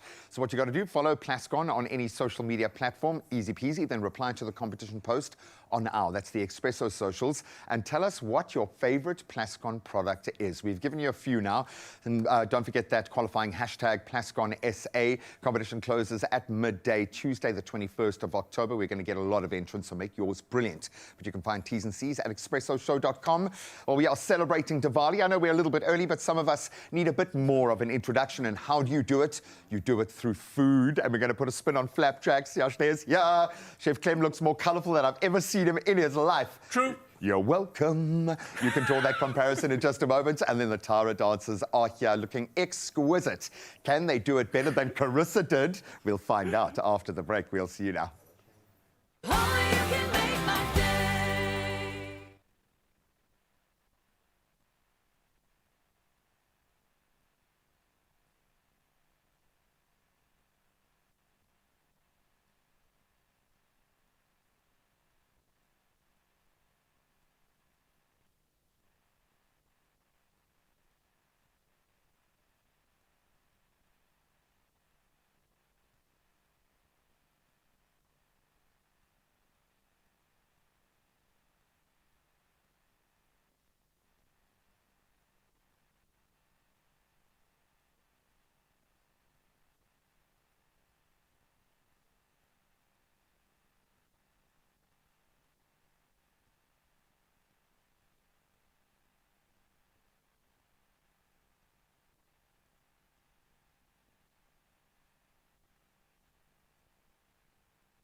Good morning and welcome back. This week's Foodie Friday Takeover is a celebration of color, spice and tradition as my bestie Yashna Balwan steps into the kitchen with a Diwali-inspired dish that's both creative and comforting. She's reimagining flapjacks, yes, the classic snack as a savory spiced-up version. It's perfectly paired with a homemade chutney, and I am here for it. You, me, Diwali. I am so excited. It's amazing. Every year, I get just as excited. This is my Diwali shirt. It really is. 2 years ago, we spent Diwali together. Yes, we did. Fantastic. It was amazing. I've never eaten so much in my life. But that's the thing. You will start breakfast, lunch, supper, and then there's midnight snacks as well. It was a whole day. So let's get into a little bit of the foodie vibes. Yes. We're going to kick off with flapjacks. Not something you would traditionally think is like Diwali. Not really traditional, but it's more inherited from my granny. And I love that. Nani. Apparently, we got pictures. We got some pictures. This is you and Meg on Diwali. Yes. Oh, I remember that. Guys, we ate. We ate that day. It was so beautiful. And it's not just about the food. It's about the whole environment, You the space. decorate. We put mehndi on, so that was instant henna. There were bangles, dots. You literally munch away. You enjoy, you celebrate your community, and it's amazing. What I also love is that if you didn't come dressed for the occasion, there was enough inside and prepared for the day that by the time you leave the house, 100%. You look as if you were the organizer of Diwali. I love that. The attention to detail is so amazing. Let's jump into our first dish, flapjacks, with a beautiful chutney. With a chutney. Right. Now, I know people, when it comes to chutney, some people like it sweet, but this is a spicy tomato-based chutney. It's all about the spices. I've said this before, and I will say this again. It is about the masala that you use. So my mom couriers my masala to me. I feel like it's expected. If an Indian person is buying spices from a regular retail store, Indian card removed. Indian card removed. But what spices are we working with today? So we have dhania powder, which is coriander. We have a masala, so I have a mix of Kashmiri and Rambarosi. Okay, that's a beautiful red color that's coming through. Yes, and then there's turmeric as well. And then we've got whole spices. So we've already got the curry leaf, the cloves, and we need to just add the cinnamon sticks. Right, and can I add the chili at the same time? You can add the chili. And it's, we're not cutting the chili up, so we're looking for the flavor of the chili then? Yes. And then once that's in there? Once that's translucent, I would say add in all your spices. We're going to pretend. We're going to pretend. And for me, when I add spices, I've just become very fussy about adding spice. I always turn the temperature down now. Yes. Is it just me in my head, or is it actually... No, it's because you don't want your spices to burn. Oh, I get that. Right. Because once the burnt spice is there is no way that you can come back from that. You can't. And it's not even the flavor, it's also texture. It's also You get that sawdustiness that you're chewing on. It is so sad, especially when someone spends so much time slowly cooking meat to get it all beautiful and tender, and then you don't, either you don't toast your spices or you over-toast them. So you're looking for that beautiful, you want to smell it? Yes. That's the thing. Yes. You want to smell it and you want to see the oil take on the color. I just added in more oil. And the reason you add in a bit more oil is because, again, you don't want your spices to burn. Absolutely. I will even add in more. Nobody should judge me. No, you shouldn't. And very important to say, we all, this is the notion, this is the theory, but it's been proven. Water carries color, whereas fat carries flavor. And when you're talking about a curry that is so spice-based, you're trying to transfer flavors. If you don't have the oil, you're tasting nothing. You are literally tasting nothing. You're tasting like a spiced water. So you definitely need that oil. And you can see the way that oil transforms, it literally becomes a sauce on its own. And now I would add in my tomatoes. Tomatoes. Okay, in we go. Is this... So I've made, I used about 4 tomatoes here. And the thing is, it's not a lot of chutney. So obviously if you need more, just double the quantity. Right. I would add in my garlic as well. Because you should make more because, a chutney gets better the longer it sits, right? Also, I feel like chutney is so universal. Besides just using this for the flapjacks, I would also start this as a base for like a tin fish chutney. Right? Right? Even if I'm making a baked beans, I would start it with the chutney. Are you a fan of egg curry? I love egg curry, but I also feel like not a lot. It's a hit or miss. Some people are like yes, Right. some people are like I no. get you. I'm over like a jammy egg cooked, sliced in the curry more than the hard boiled. Yes, don't give me a hard Don't boiled. give me a hard boiled. But do give me flapjacks. Do give me flapjacks. Super simple. I love flapjack recipe because it's usually one bowl. It is very, very, very easy. I feel like you literally throw all the ingredients in. 1 can of sweet corn. And I feel like understanding when it comes to doughs and to like pastries or batters, you don't always have to use water. I don't use any water. Look at that. I don't use any water. Cream corn. The cream corn, there's already so much moisture in it. Self-raising flour is a must. It's, you know, it's my favorite flower. Some people like roses. Some people out here liking daisies. Self-raising flour is my favorite flower. It does the job. Like literally the fact that you can get a bread with just self-raising flour and a little bit of moisture from your cream corn. I love that. I have chosen to add 2 chilies because I can't handle a lot of spice. But obviously, you want it spicier, add in more chilies. Nobody's going to say anything. I feel you. I get you. Also, you want to enjoy it. You don't actually want to burn. 100%. And I love that.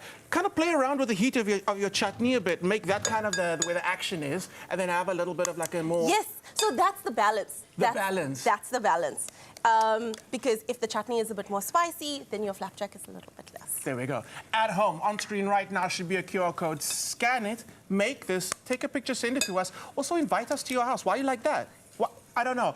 Do come back a little later. We're going to show you what happens with these amazing flapjacks as we assemble it all. Don't go anywhere though. Stay. Oh, that looks good, doesn't it? All right, now, ladies and gentlemen, we are so proud to present Cape Town's premier Indian dance troupe, Thare. For over 13 years now, Thare has enchanted audiences with their vibrant interpretations of Bollywood song and dance, blending the richness of Indian heritage with bold innovation and, of course, artistic collaboration. So please get ready to let your heart beat to the rhythm ahead of Diwali and prepare to be just transported into the magic of Thare. Take it away, ladies.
celebration of note. Ladies and gentlemen, the Thare dance group just doing it like they know how. Now, come on, Diwali, of course, is celebrated all the way through until, or at least on the 20th of October. And we can't wait to celebrate along with you with the beautiful festival of course, light and celebration and dance. In just a bit, we'll be back with you with some more Feel Good right here on your Feel Good Breakfast Show.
It's my Feel Good Breakfast Show. Welcome back. You can probably even hear in the tone in my voice that we need to bring a little critical thinking back into the space. We've had a lot of celebration.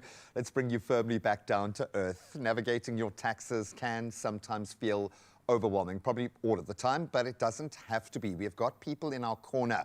The Office of the Tax Ombud and SARS have now joined forces to make things simpler through their Smart Taxpayers Do the Right Thing campaign. Here. It's all about helping us South Africans know our rights, stay compliant, and access free and in-person assistance. No bot here. And to tell us a little bit more about this important public service announcement, Mala Kalaka, acting CEO of the Office of the Tax Ombud. How are you, my dear? It gets like that. It's always a shaky start when approaching your taxes. I think a lot of us don't even go there because we are too scared. It kind of feels like something we don't know enough about, so we stick our head in the sand and then we just deal with the negative repercussions. I love the sound of this collaboration. It's an opportunity for two powerhouses who know to connect. What was the rationale? Why did you want to make this bold move? You know what? Whenever we go on, thank you for having us again. Absolute pleasure, my dear. Whenever we were going out to these activations or when we meet people, most of the time we find out that actually we need SARS with us. So that when you don't really need to complain to us, but we can have SARS there to mediate for you. And engage immediately. And engage immediately. So if you wanna, the people come and say, I want to update my details, but I've been getting a challenge with that. But if SARS is with us, then we can say quickly update them here so that you don't have to complain all the time. So it's more like a mediation right away, and people stay compliant because then filing season ends on the 20th of October now, and you know we like people that are compliant. I like the way your tone changed just a little bit because you're seldom very scary, but I could see you were trying to layer in the gravitas of the moment there. But this is how we avoid issues for everybody. So this works for you, this works for SARS, and this works for us, for the taxpayer. What specific services are going to be on offer at N1 City when you guys bring this together? What can people expect to find there? We've been doing this for quite a while. So we started off in the Eastern Cape with other malls, and then we went to Durban and also in Gauteng. So most of the time you find that people want to, they've forgotten their credentials to log into e-filing. people want to update their banking details. People want to actually update addresses and also, but life happens, SARS, yeah. because life happens, and then SARS is there to do that so that people can go into their e-filing and file. Also, if you have a query that you don't know how to deal with it on your e-filing, maybe this, you don't know how to approach something while you e-file, SARS is there to advise you. You've been waiting for something for so long that, you know, it probably a confusion between you and SARS, so they're there to also advise you. And from our side, we are there to make sure that whatever services that SARS cannot approach or whatever delays that they have on their side, we are there to make sure that those gaps are closed. As you can complain to us directly, and we can also assist, you know, mediate immediately there. You are a giant shoulder to cry on, so I appreciate and I love you for that, because I would imagine there's a lot of crying going on, because we often make the mistake because we just don't go there, and then we have to deal with the repercussions. And it could be something as simple as just a mistake in filing. Maybe you missed a date. Maybe you haven't got the right kind of advice.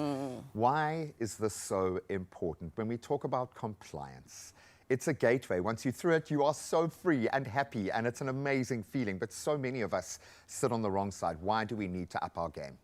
You know, at the Office of the Tax Ombudsman, we don't only talk about taxpayer rights, but we also talk about taxpayer obligation. So not only do we do rights, but also you are obligated to file on time to avoid penalties, so that you don't come to us and cry at the end of the day. So we're trying to make sure that you stay within the taxpayer rights obligations, and you understand also your entitlements. What are you entitled to, what are your obligations, and what are your rights? So this is important to us, because then it decreases the complaints that come to us that we think that you need to avoid. So that's why it's important to us. I love that, because there's dead weight. In the tax system, there is so much dead weight that is holding the system back, that is holding the key stakeholders back, and also holding us back. And I had a massive issue years ago. Once I had sorted it out and gone through the hard yards, I actually received quite a bit back. It was so much on my shoulders to sort that out. So that being said, because as much as ignorance can be a barrier, it's not an excuse. It is not. What advice do you have for our taxpayers, our proud South African taxpayers, in tax season this year? Well, we here in the Western Cape, as I said, we've been already in 5 provinces, and we want everybody to come join us at the N1 City Mall at next to Truworths. That's where we're going to be, so that we can also help them file and help them understand their rights and obligations and entitlements. But for all of South Africa, we are saying that if you have a challenge, you can approach the Office of the Tax Ombudsman, and we're available. You know, we have a toll-free number. It's 0800 662 837. They can call and actually find out if they are still, you know, within the file, if they are compliant. The green zone, let's call it. They are compliant. So I think it's best if you approach us and you know where we are in the tax ecosystem. I love it. And you're in our corner, Yes, which I love you for. Thank you so much. But it's not an adversarial relationship with SARS and with the market. We're all on the same side. Yes. And I love that, because this just seems to make it simpler. We are just adding, not subtracting. I like that at this time of the year. Thank you so much for your efforts, and all the best of luck at N1 City. Yes, a lot of tears flowing, but very big shoulders to cry. And what I love the most about this, the Ombudsman, SARS, and us all working together to become compliant, and that's when the rewards for all of us really do kick in. Well, it's just gone 8 o'clock. Time now for your national news headlines, where the Department of Higher Education says it has received over 400,000 student financial aid scheme applications for the 2026 academic year. Now, the scheme is urging prospective students to apply before the closing date on the 15th of November, stressing that no late applications will be accepted. The Minister of Higher Education and Training, Buti Manamela, highlighted that all students should have the opportunity for higher education, and also called on applicants, including matriculants, gap year and returning students, to submit applications via the financial aid scheme platforms to secure their funding. In other national news, President Cyril Ramaphosa has suspended the Inspector General of Intelligence, Imtiaz Faisal, with immediate effect pending the outcome of an investigation by Parliament's Joint Standing Committee on Intelligence into his conduct. Now, the committee informed the president that it had received a complaint and would conduct the probe under specific sections of the Intelligence Services Oversight Act. Now, Faisal, appointed in November 2022 for a 5-year term, oversees South Africa's intelligence agencies to ensure they operate within legal and constitutional frameworks. Internationally speaking, Botswana nationals will no longer enjoy seamless travel to the United Kingdom as the UK has revoked the country's visa-free status. Now, citizens must now apply for an entry visa or a direct airside transit visa to enter or transit through the UK, following growing concerns over irregular migration and asylum claims. Now, a 6-week grace period until the 25th of November allows travellers with booked trips and electronic travel authorizations to proceed. Botswana's government says it will continue diplomatic engagement with the UK to explore future arrangements. Meanwhile, US President Donald Trump and Russian President Vladimir Putin have agreed to hold another summit in Budapest to discuss ending the war in Ukraine, following a productive 2-hour phone call. Now, the meeting comes a day before Trump's planned discussion with Ukrainian President Volodymyr Zelensky on potential military support. Now, while Kremlin officials confirmed at the summit, no date was provided.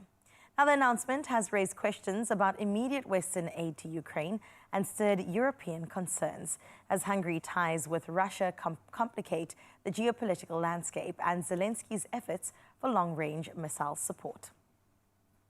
Well, let's close off on a feel-good note in a heartwarming nod to her tireless work. Dr. Kelsey Skinner, veterinarian and executive director of the African Pangolin Working Group, has been nominated for the 2025 Worldwide Vets Golden Star Award. Now, her dedication to rescuing, rehabilitating and releasing pangolins, including South Africa's rare Timminks species, has made a real difference in the fight against wildlife crime. Now, beyond hands-on care, she guides treatment protocols across Africa as well as Asia, while the African Pangolin Working Group's Pangolorium stands as a living testament to her passion. The nomination celebrates not just her skill, but her unwavering commitment to giving these gentle, scaly creatures a fighting chance in the wild. Congratulations again for your nomination. That is where we close up your news for this Friday. Time now for your final bit of sports with Graham.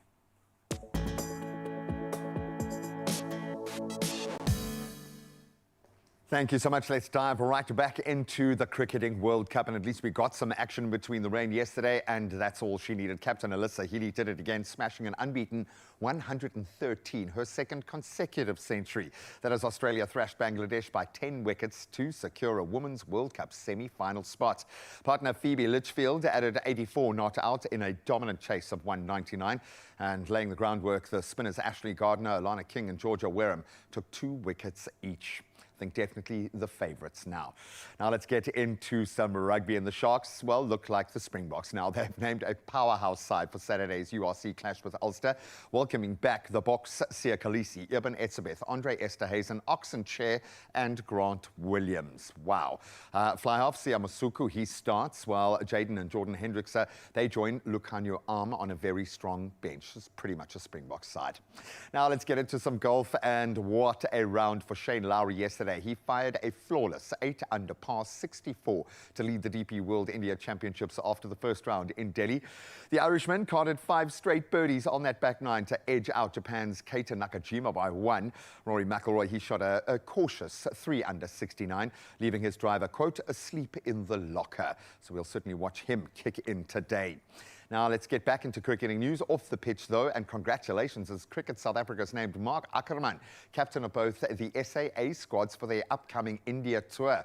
Test skipper Temba Bavuma, he's in the fold. He joins the 4-day side for his, that's for the second match as part of his return-to-play program. And Kyle Simmons and Delano Potgieter, they earn maiden SAA call-ups for the Red Ball and 1-day squads, respectively. Congratulations all round.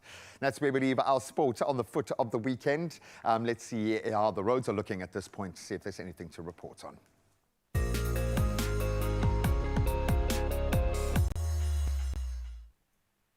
Thank you so much, Gray. Well, let's check out the roads out in Somerset West in Cape Town, where traffic is building up on the N2 outbound just before Victoria Interchange. At the moment, you can expect slower movement and possible delays as you approach the area. Well, Well, sticking in Cape Town but heading to Plattekloof, heavy congestion is reported, and that's on the N1 outbound as a result of an accident just after Plattekloof Road. The right lane is currently closed, causing significant delays, and motorists are advised to approach with caution and, if possible, consider alternate routes.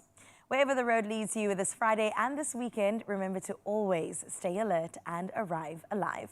So we leave your roads. Let's have a final look at your weather.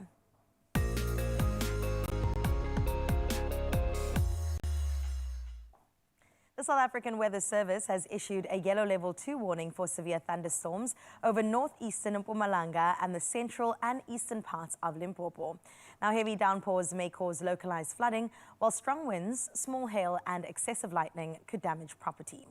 Now, along the coast, a level 1 warning for damaging waves is in place from Cape Columbine to Plettenberg Bay, and that's posing risks to navigation.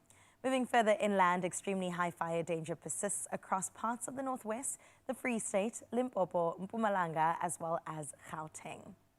Now, our final sunrise view of this hour was sent by Xeris from Northwest, looking absolutely gorgeous. I mean, Xeris, a little bit different to our previous images, giving that very beautiful hue of orange, but this one looks like a slice of heaven, and I'm absolutely here for it.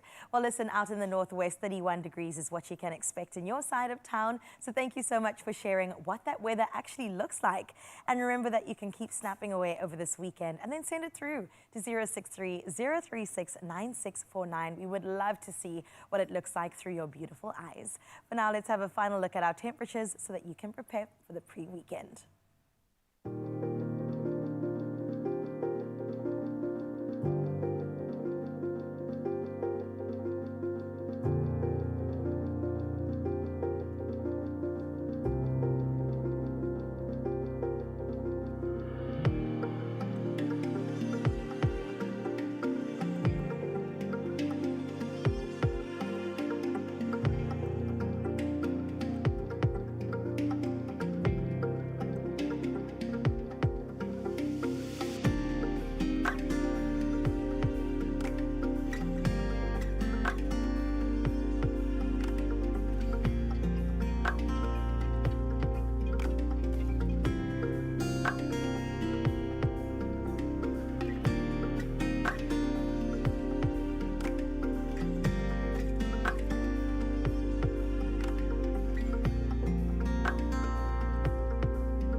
Well, looking at the weather outside, you might be thinking, maybe I just need to go buy a yacht and just get out in the water. Well, let's see if we can help you there. Powerball has reached a staggering, I don't think we've done it bigger in our time in this partnership, a staggering 150 million rand guaranteed in the jackpot today. So please, play now if you haven't already. I'm sure most people have played it already now. That first warning sign was like, yes, I've got to go to buy your tickets now in store, or even head to the website nationallottery.co.za, the mobile app, cell phone banking, or simply just dial on your phone right now, *120 *7529# for USSD. We'll keep the deets up on our socials so you can check them out. Panda Pusher, play your Powerball for 150 million rand today. I think we're going to need a moment, maybe some calming music just to take that in. I think Christy Lowe is going to provide after this. That's right.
It's my feel-good breakfast show. I've got to tell you about somebody that I'm so excited about and the trajectory of her career, Christy Lowe. A rising force in South African soul pop. Now, she is a singer-songwriter whose music blends together jazz and R&B and even soul, but with raw emotional honesty as well. And she recently released her long-awaited debut album, A Glimpse Inside My Mind. Now, before we get to know Christy, let's have a look at this. In years to come, I will be happy. And you'll no longer hold the power. If you come back, I'll tell this story. It's called The Girl That Couldn't Be All right, let's give her a feel-good welcome. Come on, everybody. Welcome, Christy. Thank you so much for looking gorgeous on our couch this morning. Oh, thank you. So It's good so lovely to have be you. here. And a huge congratulations. Your debut album released the 27th of August. So we're celebrating just over a month, going on to 2 months now. What does this project mean to you? And where did the title come from? Personally, as in your career, where did it all stem from? Very good question. So for me, this really is the first project I put out there that feels like a proper representation of who I am, both as a person and as an artist. I started releasing my own music in 2020 during lockdown. And yeah, I think if you go back through my discography, you can really hear me kind of trying to figure out my sound. I dabbled in a lot of pop, a little bit of like jazzy ballads and kind of experimenting with all these different sounds. And I think this is the first time that I've really landed on a sound that I absolutely love and that feels like it truly represents me. Yeah, and I've always been someone who really loves to write about things that I've gone through. Music's very cathartic for me. It's a way that I process the world and the things that I've been through. So there are a lot of themes throughout the album of loss and grief after losing my sister and more recently my dad, and of kind of picking myself back up again, of resilience, of falling in love. And I think, I think there's a little bit in it for everyone. I wanted to touch on kind of the themes that we go through as humans in general in life. No one can escape loss, no one can escape love. And yeah, I really wanted to give people a glimpse inside my mind of who I am and hope that it kind of holds up a mirror and allows them to see a bit of themselves in it as well. Oh my gosh, and I'm just getting a small glimpse and it is a beautiful mind. I'm really sorry to hear about your dad and your sister.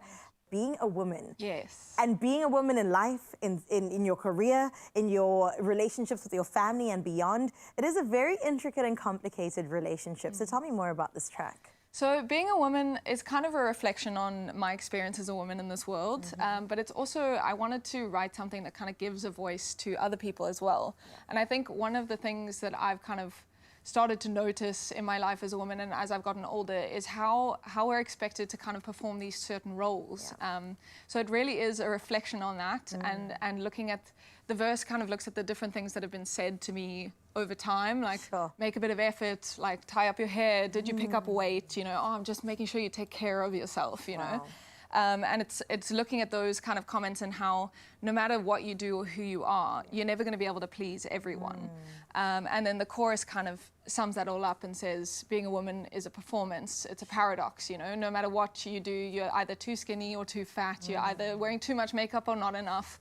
And the message of it really is that we're never going to be able to please everyone, so rather just do what works for you. Be whatever a woman is to you, because that is good enough. Oh, amen, sister. You got to say that louder for the people in the back. Start with you, and the rest of the things won't even matter. It'll actually just fade into the background once you've really established yourself. I also want to wish you another congratulations, because you recently headlined your first show out in London. I did. You mentioned Olivia Dean and Ray, and I'm like, okay, I see where we're going with this. So tell me a little bit more about that experience and how it differs from your South African audience. Yeah, it was a really incredible experience, I must say. It was quite, I went out there, I'm not signed to a label, I'm completely independent, so I went out there and I was like, okay, I'm just gonna do this on my own. And it's quite hard to get a foot in the door, I will say. It's quite, they have their circles and they stick to them. But I eventually managed to kind of wedge my way into a venue that was open to having me. And it's hard as an artist. I mean, it's the same thing in Cape Town. People want to know that you can sell out a venue. Right. And even with my track record, I mean, I've sold out shows for the last 5 years in Cape Town. They were like, well, you don't have an audience in London. And I was like, I do. You already just haven't know. let me prove it yet. Exactly. We booked the show at Brixton Jam in London, and it was sold out within 2.5 weeks, which was incredible. I mean, that feeling, yeah, never having played in a city before. Right. Is it affirming? Very, yeah. And I must say, having never performed the album before, it wasn't out yet. To have people that are willing to come to a show where they've never even heard the music and sit down and listen to it because they believe in you as an artist is a really incredible feeling. And the response to the music was so affirming. Wow. And it really kind of just started the wave building to the launch in Cape Town, which was also amazing. Tell me more about Blake Hallaby. You guys worked very well together, very closely. Yes. What's that relationship? Blake is my creative partner on the project. He's the musical director of my band, and we've been performing together for kind of going on 5 years now. So what was really amazing was we had this pre-existing kind of established relationship, which really set us up to succeed in the album. I'm really, really grateful and honored to have been able to work with him on this project. He's amazing. And he's going to play with me today. Yes, shout out Blake. We see you. We love you. We love you too, Chrissy. Thank you so much for sharing your story, for being vulnerable and open. And girl, your time is now. We cannot wait to get into performances by the one, the only, our glass of red wine sitting on our couch this morning, Miss Chrissy Lowe. Thank you. All right, you can tell by the nerves in my voice how much this segment means to me. It's hectic, it's tense, and it is so much fun. It's time for the World Sports Betting Cash Out game. It's back this week. Another lucky viewer is on board. But can they cash out before their winnings literally fly off into fresh air? It is time to find out. So this week, we asked you guys this competition qualifying question. You've just won big with World Sports Betting. Who is the first person that you're telling? Well, Namtla Dlulisa commented this. She said, after winning big with a WSB, the first person I'm telling is my mother. Hashtag World Sports Betting. I love that answer. It's probably the same for me. I think we've got Namtla on the line right now. Very good morning. How are you? Fine, thanks. And you? I'm very good. I'm a little bit nervous because I know how tense this game is, but I've got high hopes, excuse the pun, in you, my friend. So you could win anything from 1,000 Rand to 10,000 Rand. But what you have to do is shout cash out before the plane leaves the screen. It's going to take off. It's going to be flying across our screen as the numbers climb. But don't get swept up too much, because once that plane has flown off, your winnings vanish and you'll be left with just 1,000 Rand. So you could be winning big, but you're going to have to hold your nerve and make sure you cry out cash out in time. Namtla, are you ready? Yes, ready. Okay, I am ready too. We are counting you down right now. In 3, 2, 1. Your plane is on the runway and taking off. It's over to you to shout cash out when you are ready. This is where it starts to get tense. Oh, this is where I'm getting nervous. Come on, Namtla. Oh, you've just missed it. It was a sneaky 2,000 Rand. Namtla, you've just missed it. You almost landed on 2,000, which means you're going to get your 1,000 Rand. Great way to start the weekend. I'm so sorry. I did warn you that you can get sucked up in the numbers. It really is a tough game to play, but congratulations. And at least you are walking away with 1,000 Rand in cash in your pocket just for playing. Oh, Namtla, I'm so sorry you couldn't win big, but I'm glad you have won something. Have an amazing weekend. Oh, and she is on her way. She might be in that plane taking off. It is an adrenaline rush. I think one of these days I'm just going to shout cash out. I love this game. It's so tense and the winnings are big. So if you would like to try your hand at World Sports Betting's cash out game next Friday, make sure that you tune into Expresso this coming Monday. That's when we're going to reveal the next big competition question. Good luck. I said yeah! Whatever your reason to go, you could get up to 100% off on flights. Book on our banking app. Your story matters.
It's my feel-good breakfast show.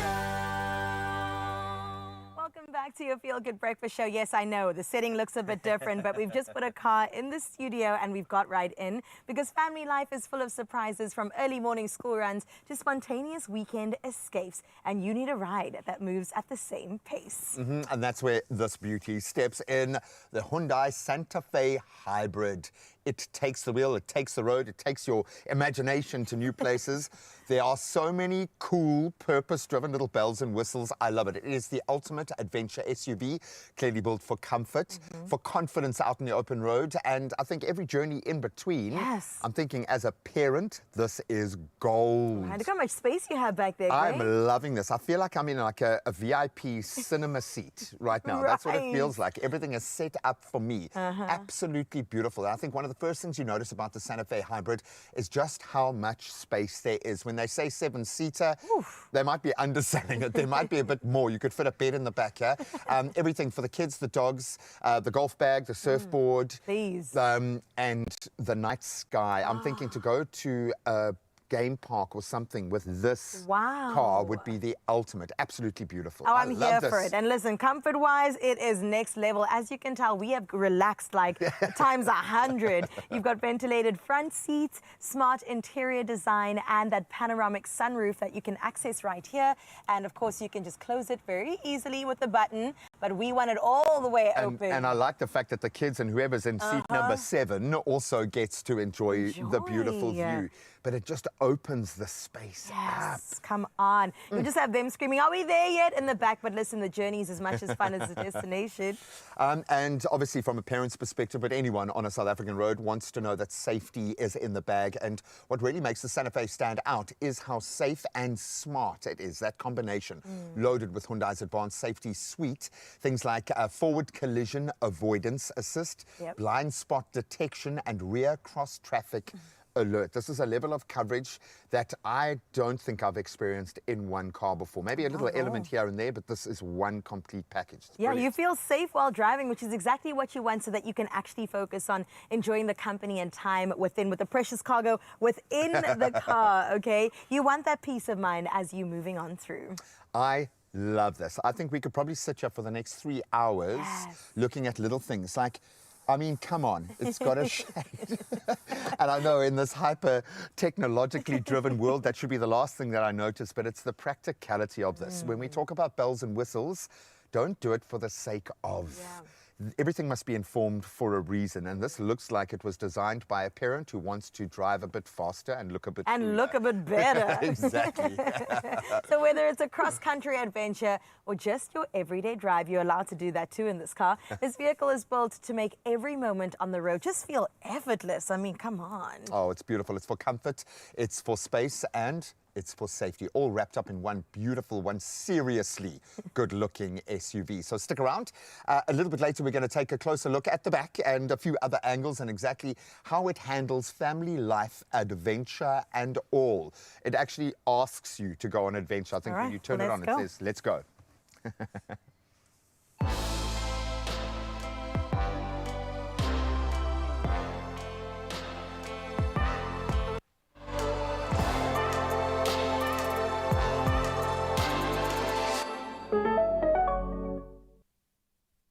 Well, we know that the greatest rides are the ones that really push your limits, the kind that just leave you breathless, muddy, and full of stories. And Graham got a front row seat into all of that. Oh, my word. We know that the Absa Cape Epic, it is the mother of all endurance events. It's incredible. And for 2026, the route is not sitting down, okay? I was lucky enough to be at the epic Absa Cape Epic launch to see what Africa's ultimate test of grit, of endurance, of the human spirit has in store for the very brave contenders next year. Take a look. With the beautiful voices and that undeniable drum beat almost pushing us forward already, it's official. We're in the mother city for the launch of the Absa Cape Epic. They call it Africa's untamed mountain bike race. I'm going to call it one of the toughest courses on the planet, bar none. It's the kind of course where not only does your story matter, it could become legend. And these competitors over this grueling week are going to redefine themselves on the most personal level. Yes, it's a beautiful course, but it's also one of the most unforgiving. And tonight, all will be revealed. The Cape Epic is not just about a trail. It's truly about transformation, teamwork, and tenacity. Why is the ABSA Cape Epic the perfect partnership? Well, we truly believe that ABSA is going to contribute to seeing people's stories because their story matters. And the ABSA Cape Epic is one truly inspirational partnership that is all about transformation, diversity, and equality. It ranges from really driving more female riders in the community, driving a force for good through Quebeca, where we hand out bicycles, and also partnering with all the charity organizations. There's nothing more special than this partnership because it truly does live our purpose of empowering Africa's tomorrow together, one story at a time. Let's talk about making the circle bigger. When we talk about She Untamed, this clearly ticks a lot of passion and purpose boxes for you guys. Talk me through this initiative. Well, we launched the hashtag She Untamed in 2019, and in that time, we almost quadrupled the amount of cyclists that have done the Cape Epic. But our true dedication is not just within professional cycling or mountain biking, it is really growing the women in cycling community. That's amazing. But partnering with Quebeca, we start to discover that tip of the spear talent. Why were they the perfect partner to drive the passion and purpose behind the ABSA Cape Epic? Well, Quebeca is, a true partner that is dedicated into cycling. It's not just about handing out bicycles, but it's changing learners' lives that can walk sometimes up to 40 kilometers per day to get to school. It changes the learners' lives, it changes their families' lives, and over time, we want them to become professional riders. With ABSA at the end of 2025, we would have handed out 5,900 bikes. How have you been able to create such a magical, special relationship between ABSA and the ABSA Cape Epic through this journey? What makes this so special? Jeez, I think the fact that they are willing to invest in our event, to invest in transformation, diversity. We want to build the women's sport. I mean, their She Untamed campaign is just something that's truly remarkable and something we're really proud of. Like, I think South Africa is making a massive move in the female market in sports, a marriage made in heaven, and we look forward to obviously what's to come.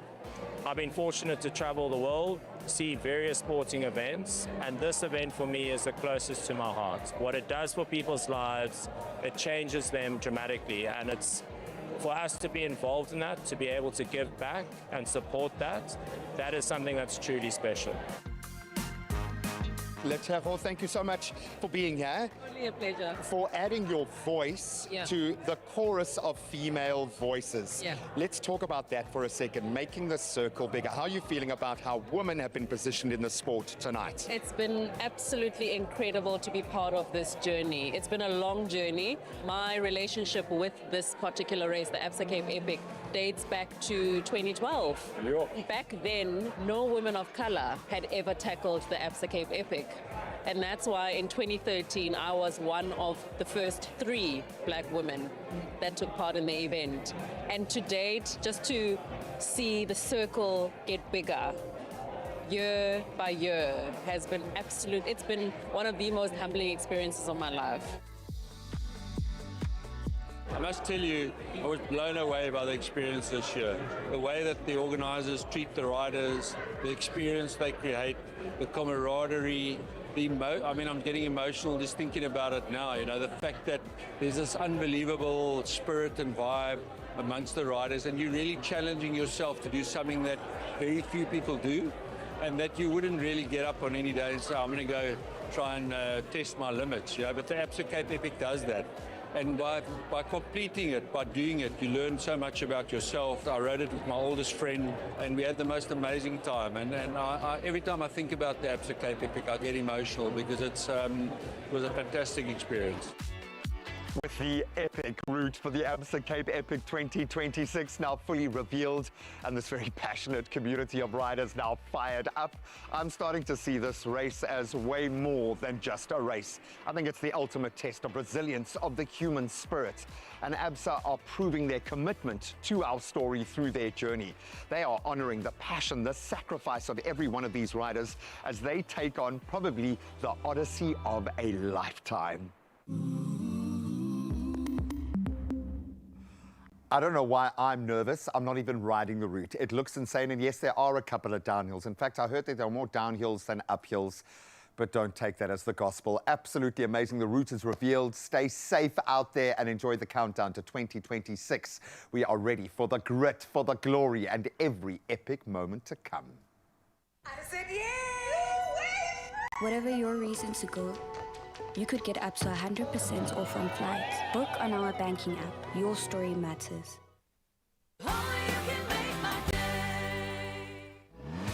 South Africa, it's time to fuel your wanderlust because Shell is giving you and a partner of your choice the chance to win the ultimate South African road trip experience. That's right. With Shell V-Power, 5 lucky couples will win a once-in-a-lifetime road trip and track experience. And entering couldn't be easier. Simply spend 750 Rand or more, tap or scan your V Plus rewards card 3 times this month, and you're in the running. Oh, so please start those engines and let Shell V-Power take you places you'll never forget. T's and C's apply. Find them all at expressoshow.com.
It's my feel-good breakfast show.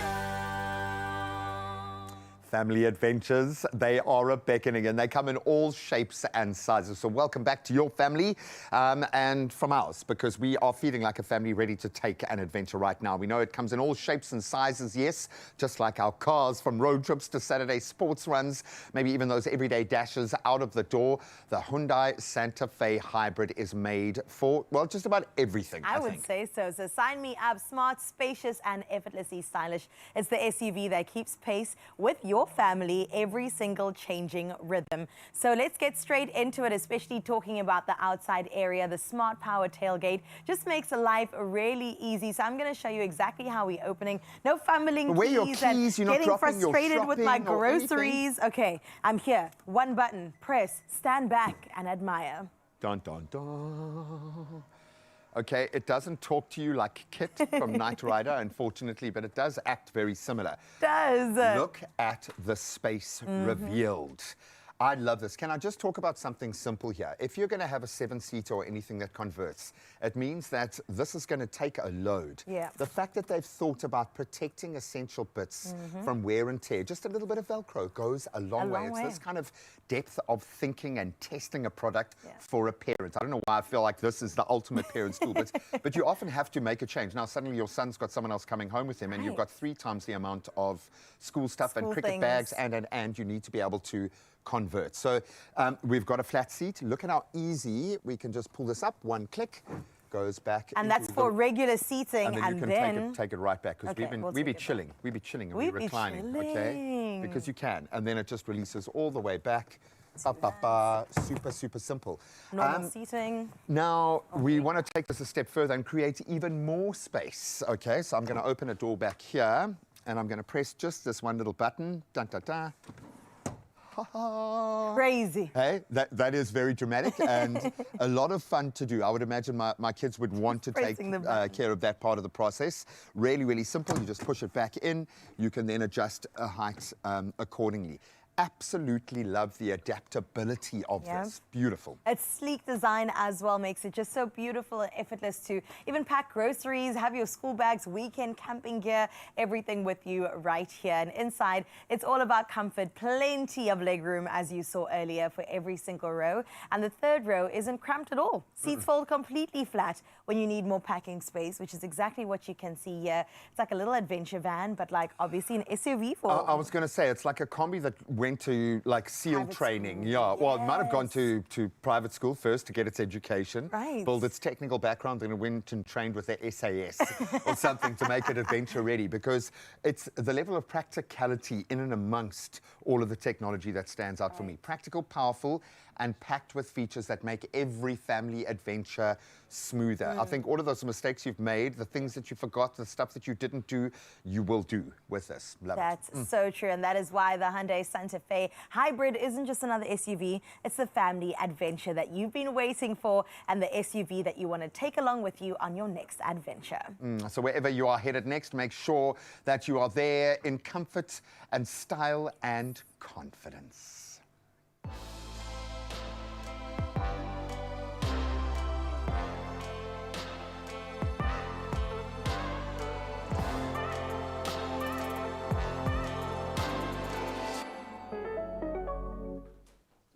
Welcome back to the kitchen.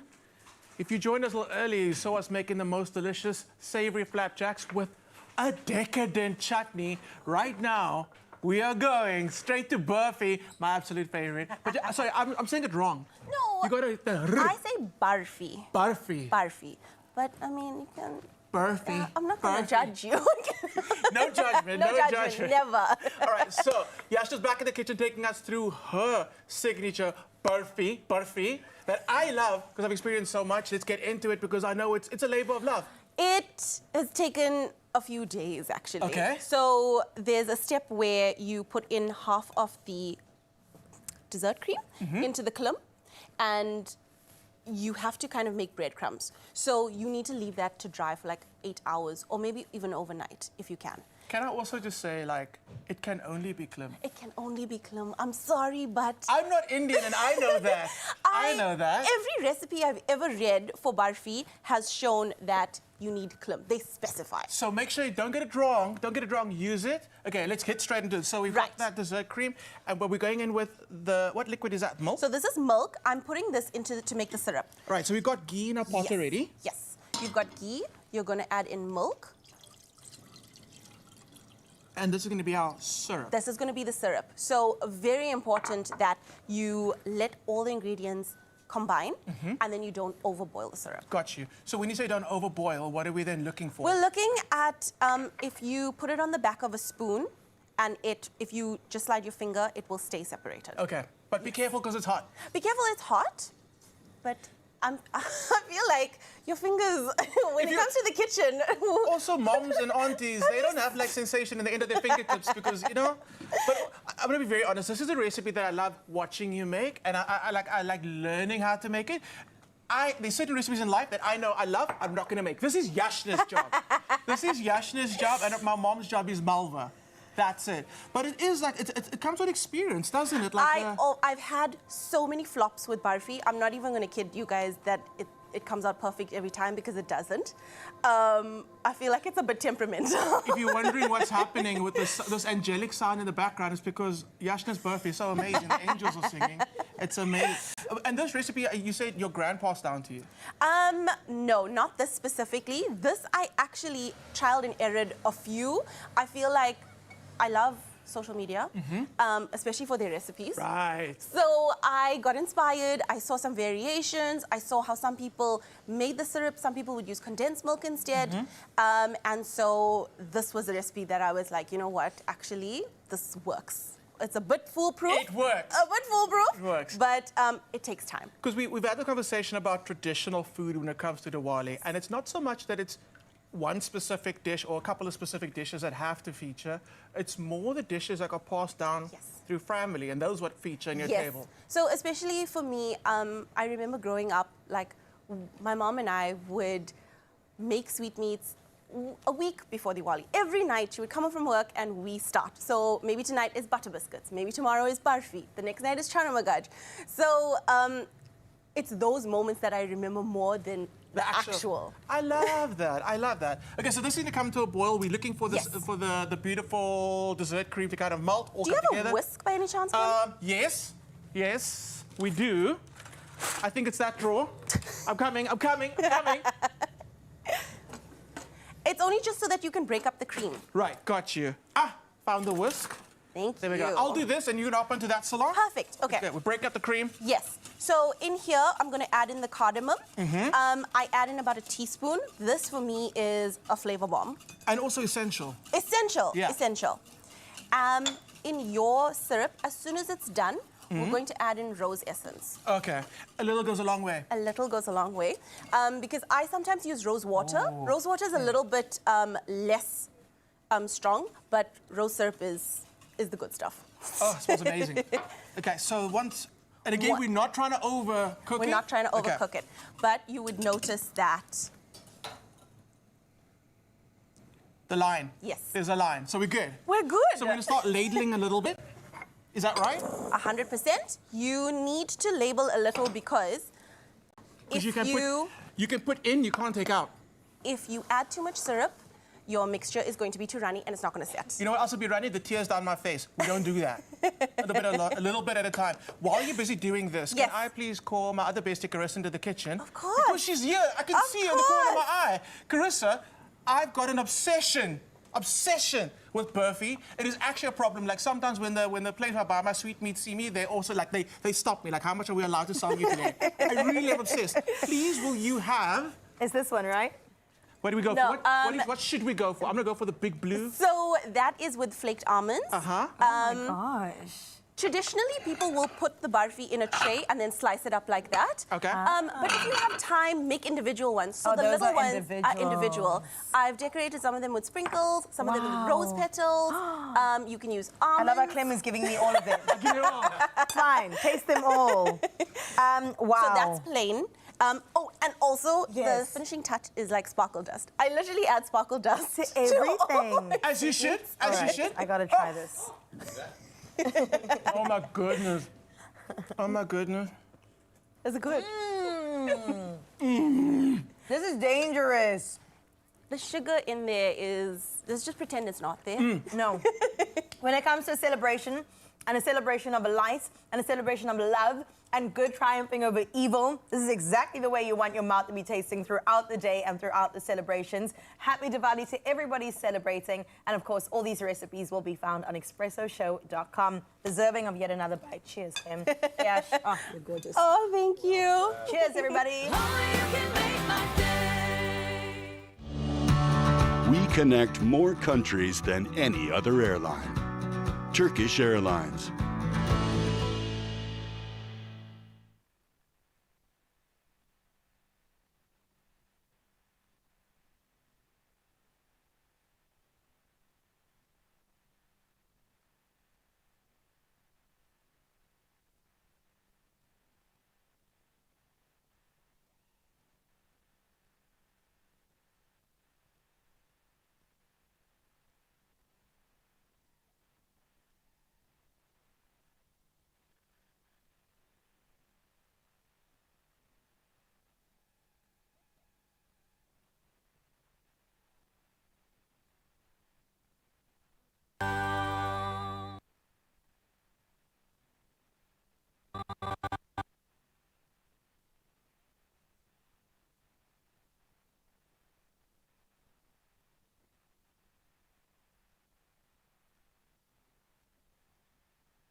It's my feel-good breakfast show. Hi, I'm Christy Lowe, and this is Being a Woman.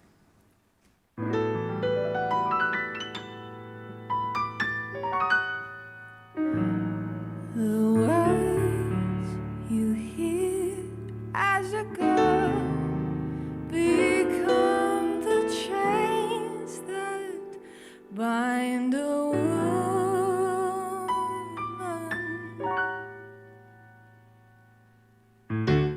Make an effort, babe, put the attitude away. You're so much prettier when you smile. Get your hair out your face, tie it up, don't take up space. Never mind, I like it better when it's down. You wear too much makeup, why? Boys prefer a natural eye, and it won't smudge when you cry. I'm just trying to help you out, fit the mold and don't you pout. Be a lady, don't you be too loud.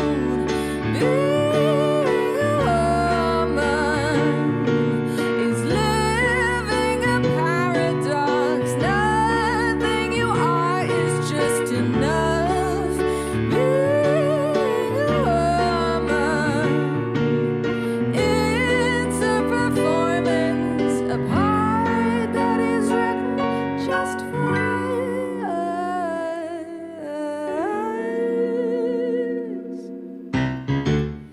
Did you pick up weight? Come on, don't take it that way. You know I'm just making sure you take care of yourself. Don't intimidate, you'll never find a man that way. You're too smart, too dumb, too loud, too soft, too old, too young, too much, not enough. Being a woman, being a woman, being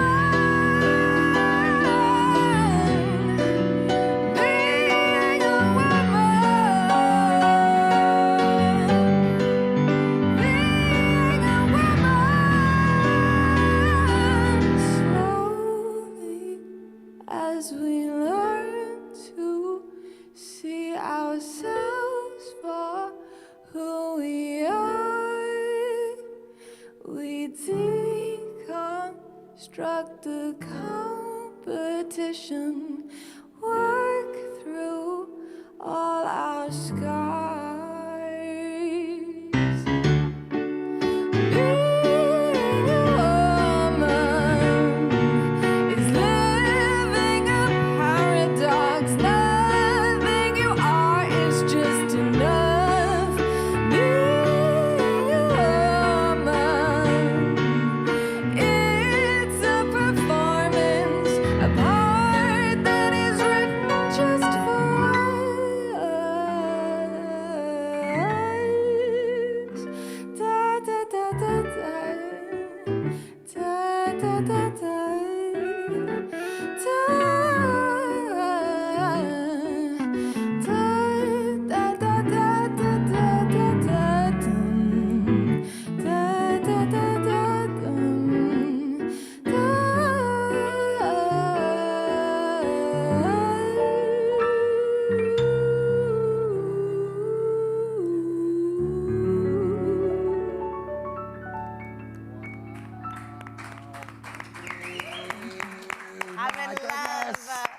Christy Lowe is Incredible. on another level. Absolutely amazing. Whoo-wee. Okay, I don't think I could top it, but can I try? I have a feeling what you're going to say, and yes, please. I think the people need to hear this. All right, Mzansi, listen up and listen up real closely. Powerball has reached a staggering 150 million rand guaranteed jackpot, mind you, this Friday. So play now for your chance at that just jaw-dropping jackpot. I mean, that's like a GDP right there, okay?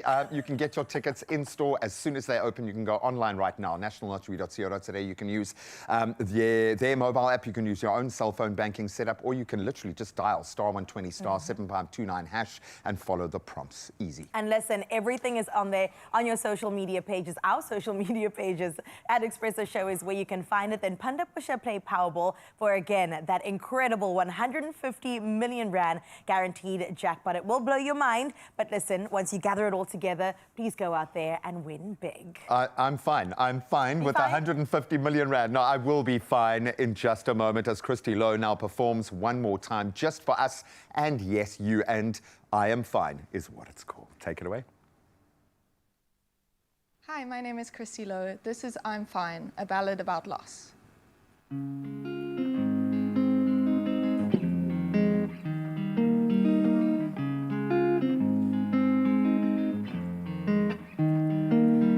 I call you again, 2 a.m., crying on the phone, waiting out the endless ring till I hear the tone. Have your number memorized, it's burned into my mind from the endless nights when I would call to hear you one more time.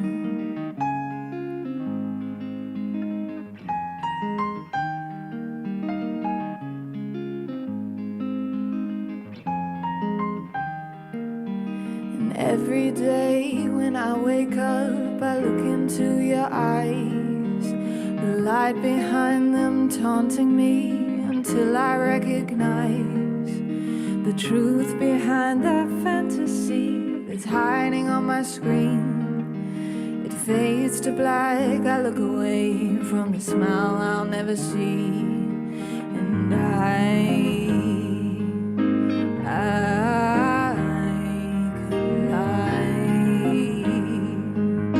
say I'm fine. I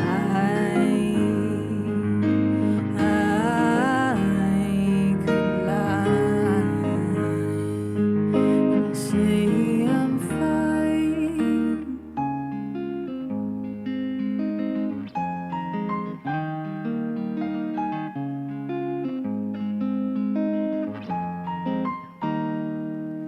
Feel so weighed down, it's hard to breathe every time I hear your name. But it's better than this emptiness, I'd rather feel the pain. Sometimes it's hard to miss you through the anger and the shame. But slowly when I think of you, it won't feel the same.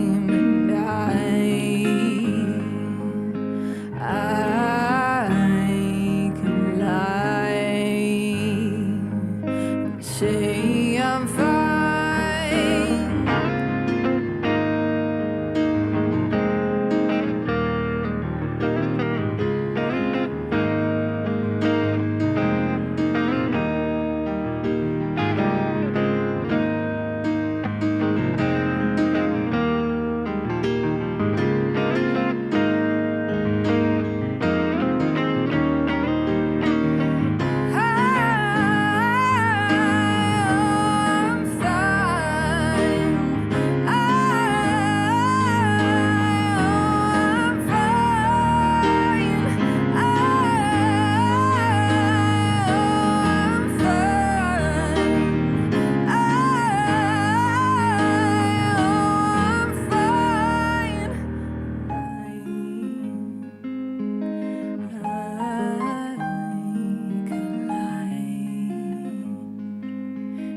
Say I'm fine.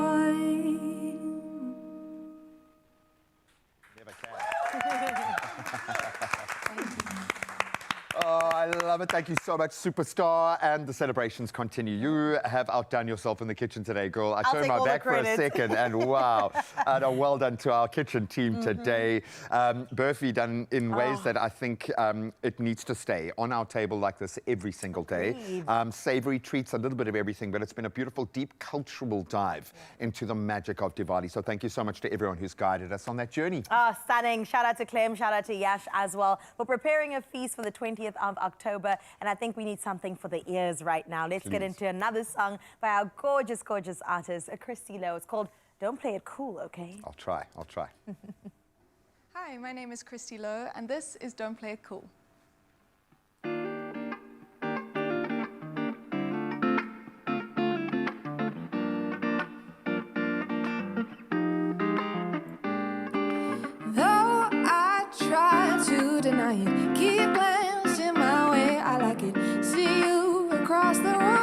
Don't be shy, but come say hi, I wanna get to know you. No, I'm not here to try it. One taste, I might just buy it. I get high just on the mood. Whiskey's making me forget my dues. I can feel my resolve is disintegrating when you have your hands wrapped around my waist. I turn to see your face. I'm not easy to replace, so don't play it cool. Boy, can you match my pace? 'Cause I'm not about to break my rhythm just for you. Come on, I'll play that game. I make the rules. My name on your lips like magic makes me start to imagine. Could you get lost in this too? There's something about you feels like I already know you. Maybe I'm overthinking. You're just so damn addicted. Something about the things you do making me forget that this is new. I can feel my resolve is disintegrating when you have your hands wrapped around my waist. I turn to see your face. I'm not easy to replace, so don't play it cool. Boy, can you match my pace? 'Cause I'm not about to break my rhythm just for you. Come on, I'll play that game. I make the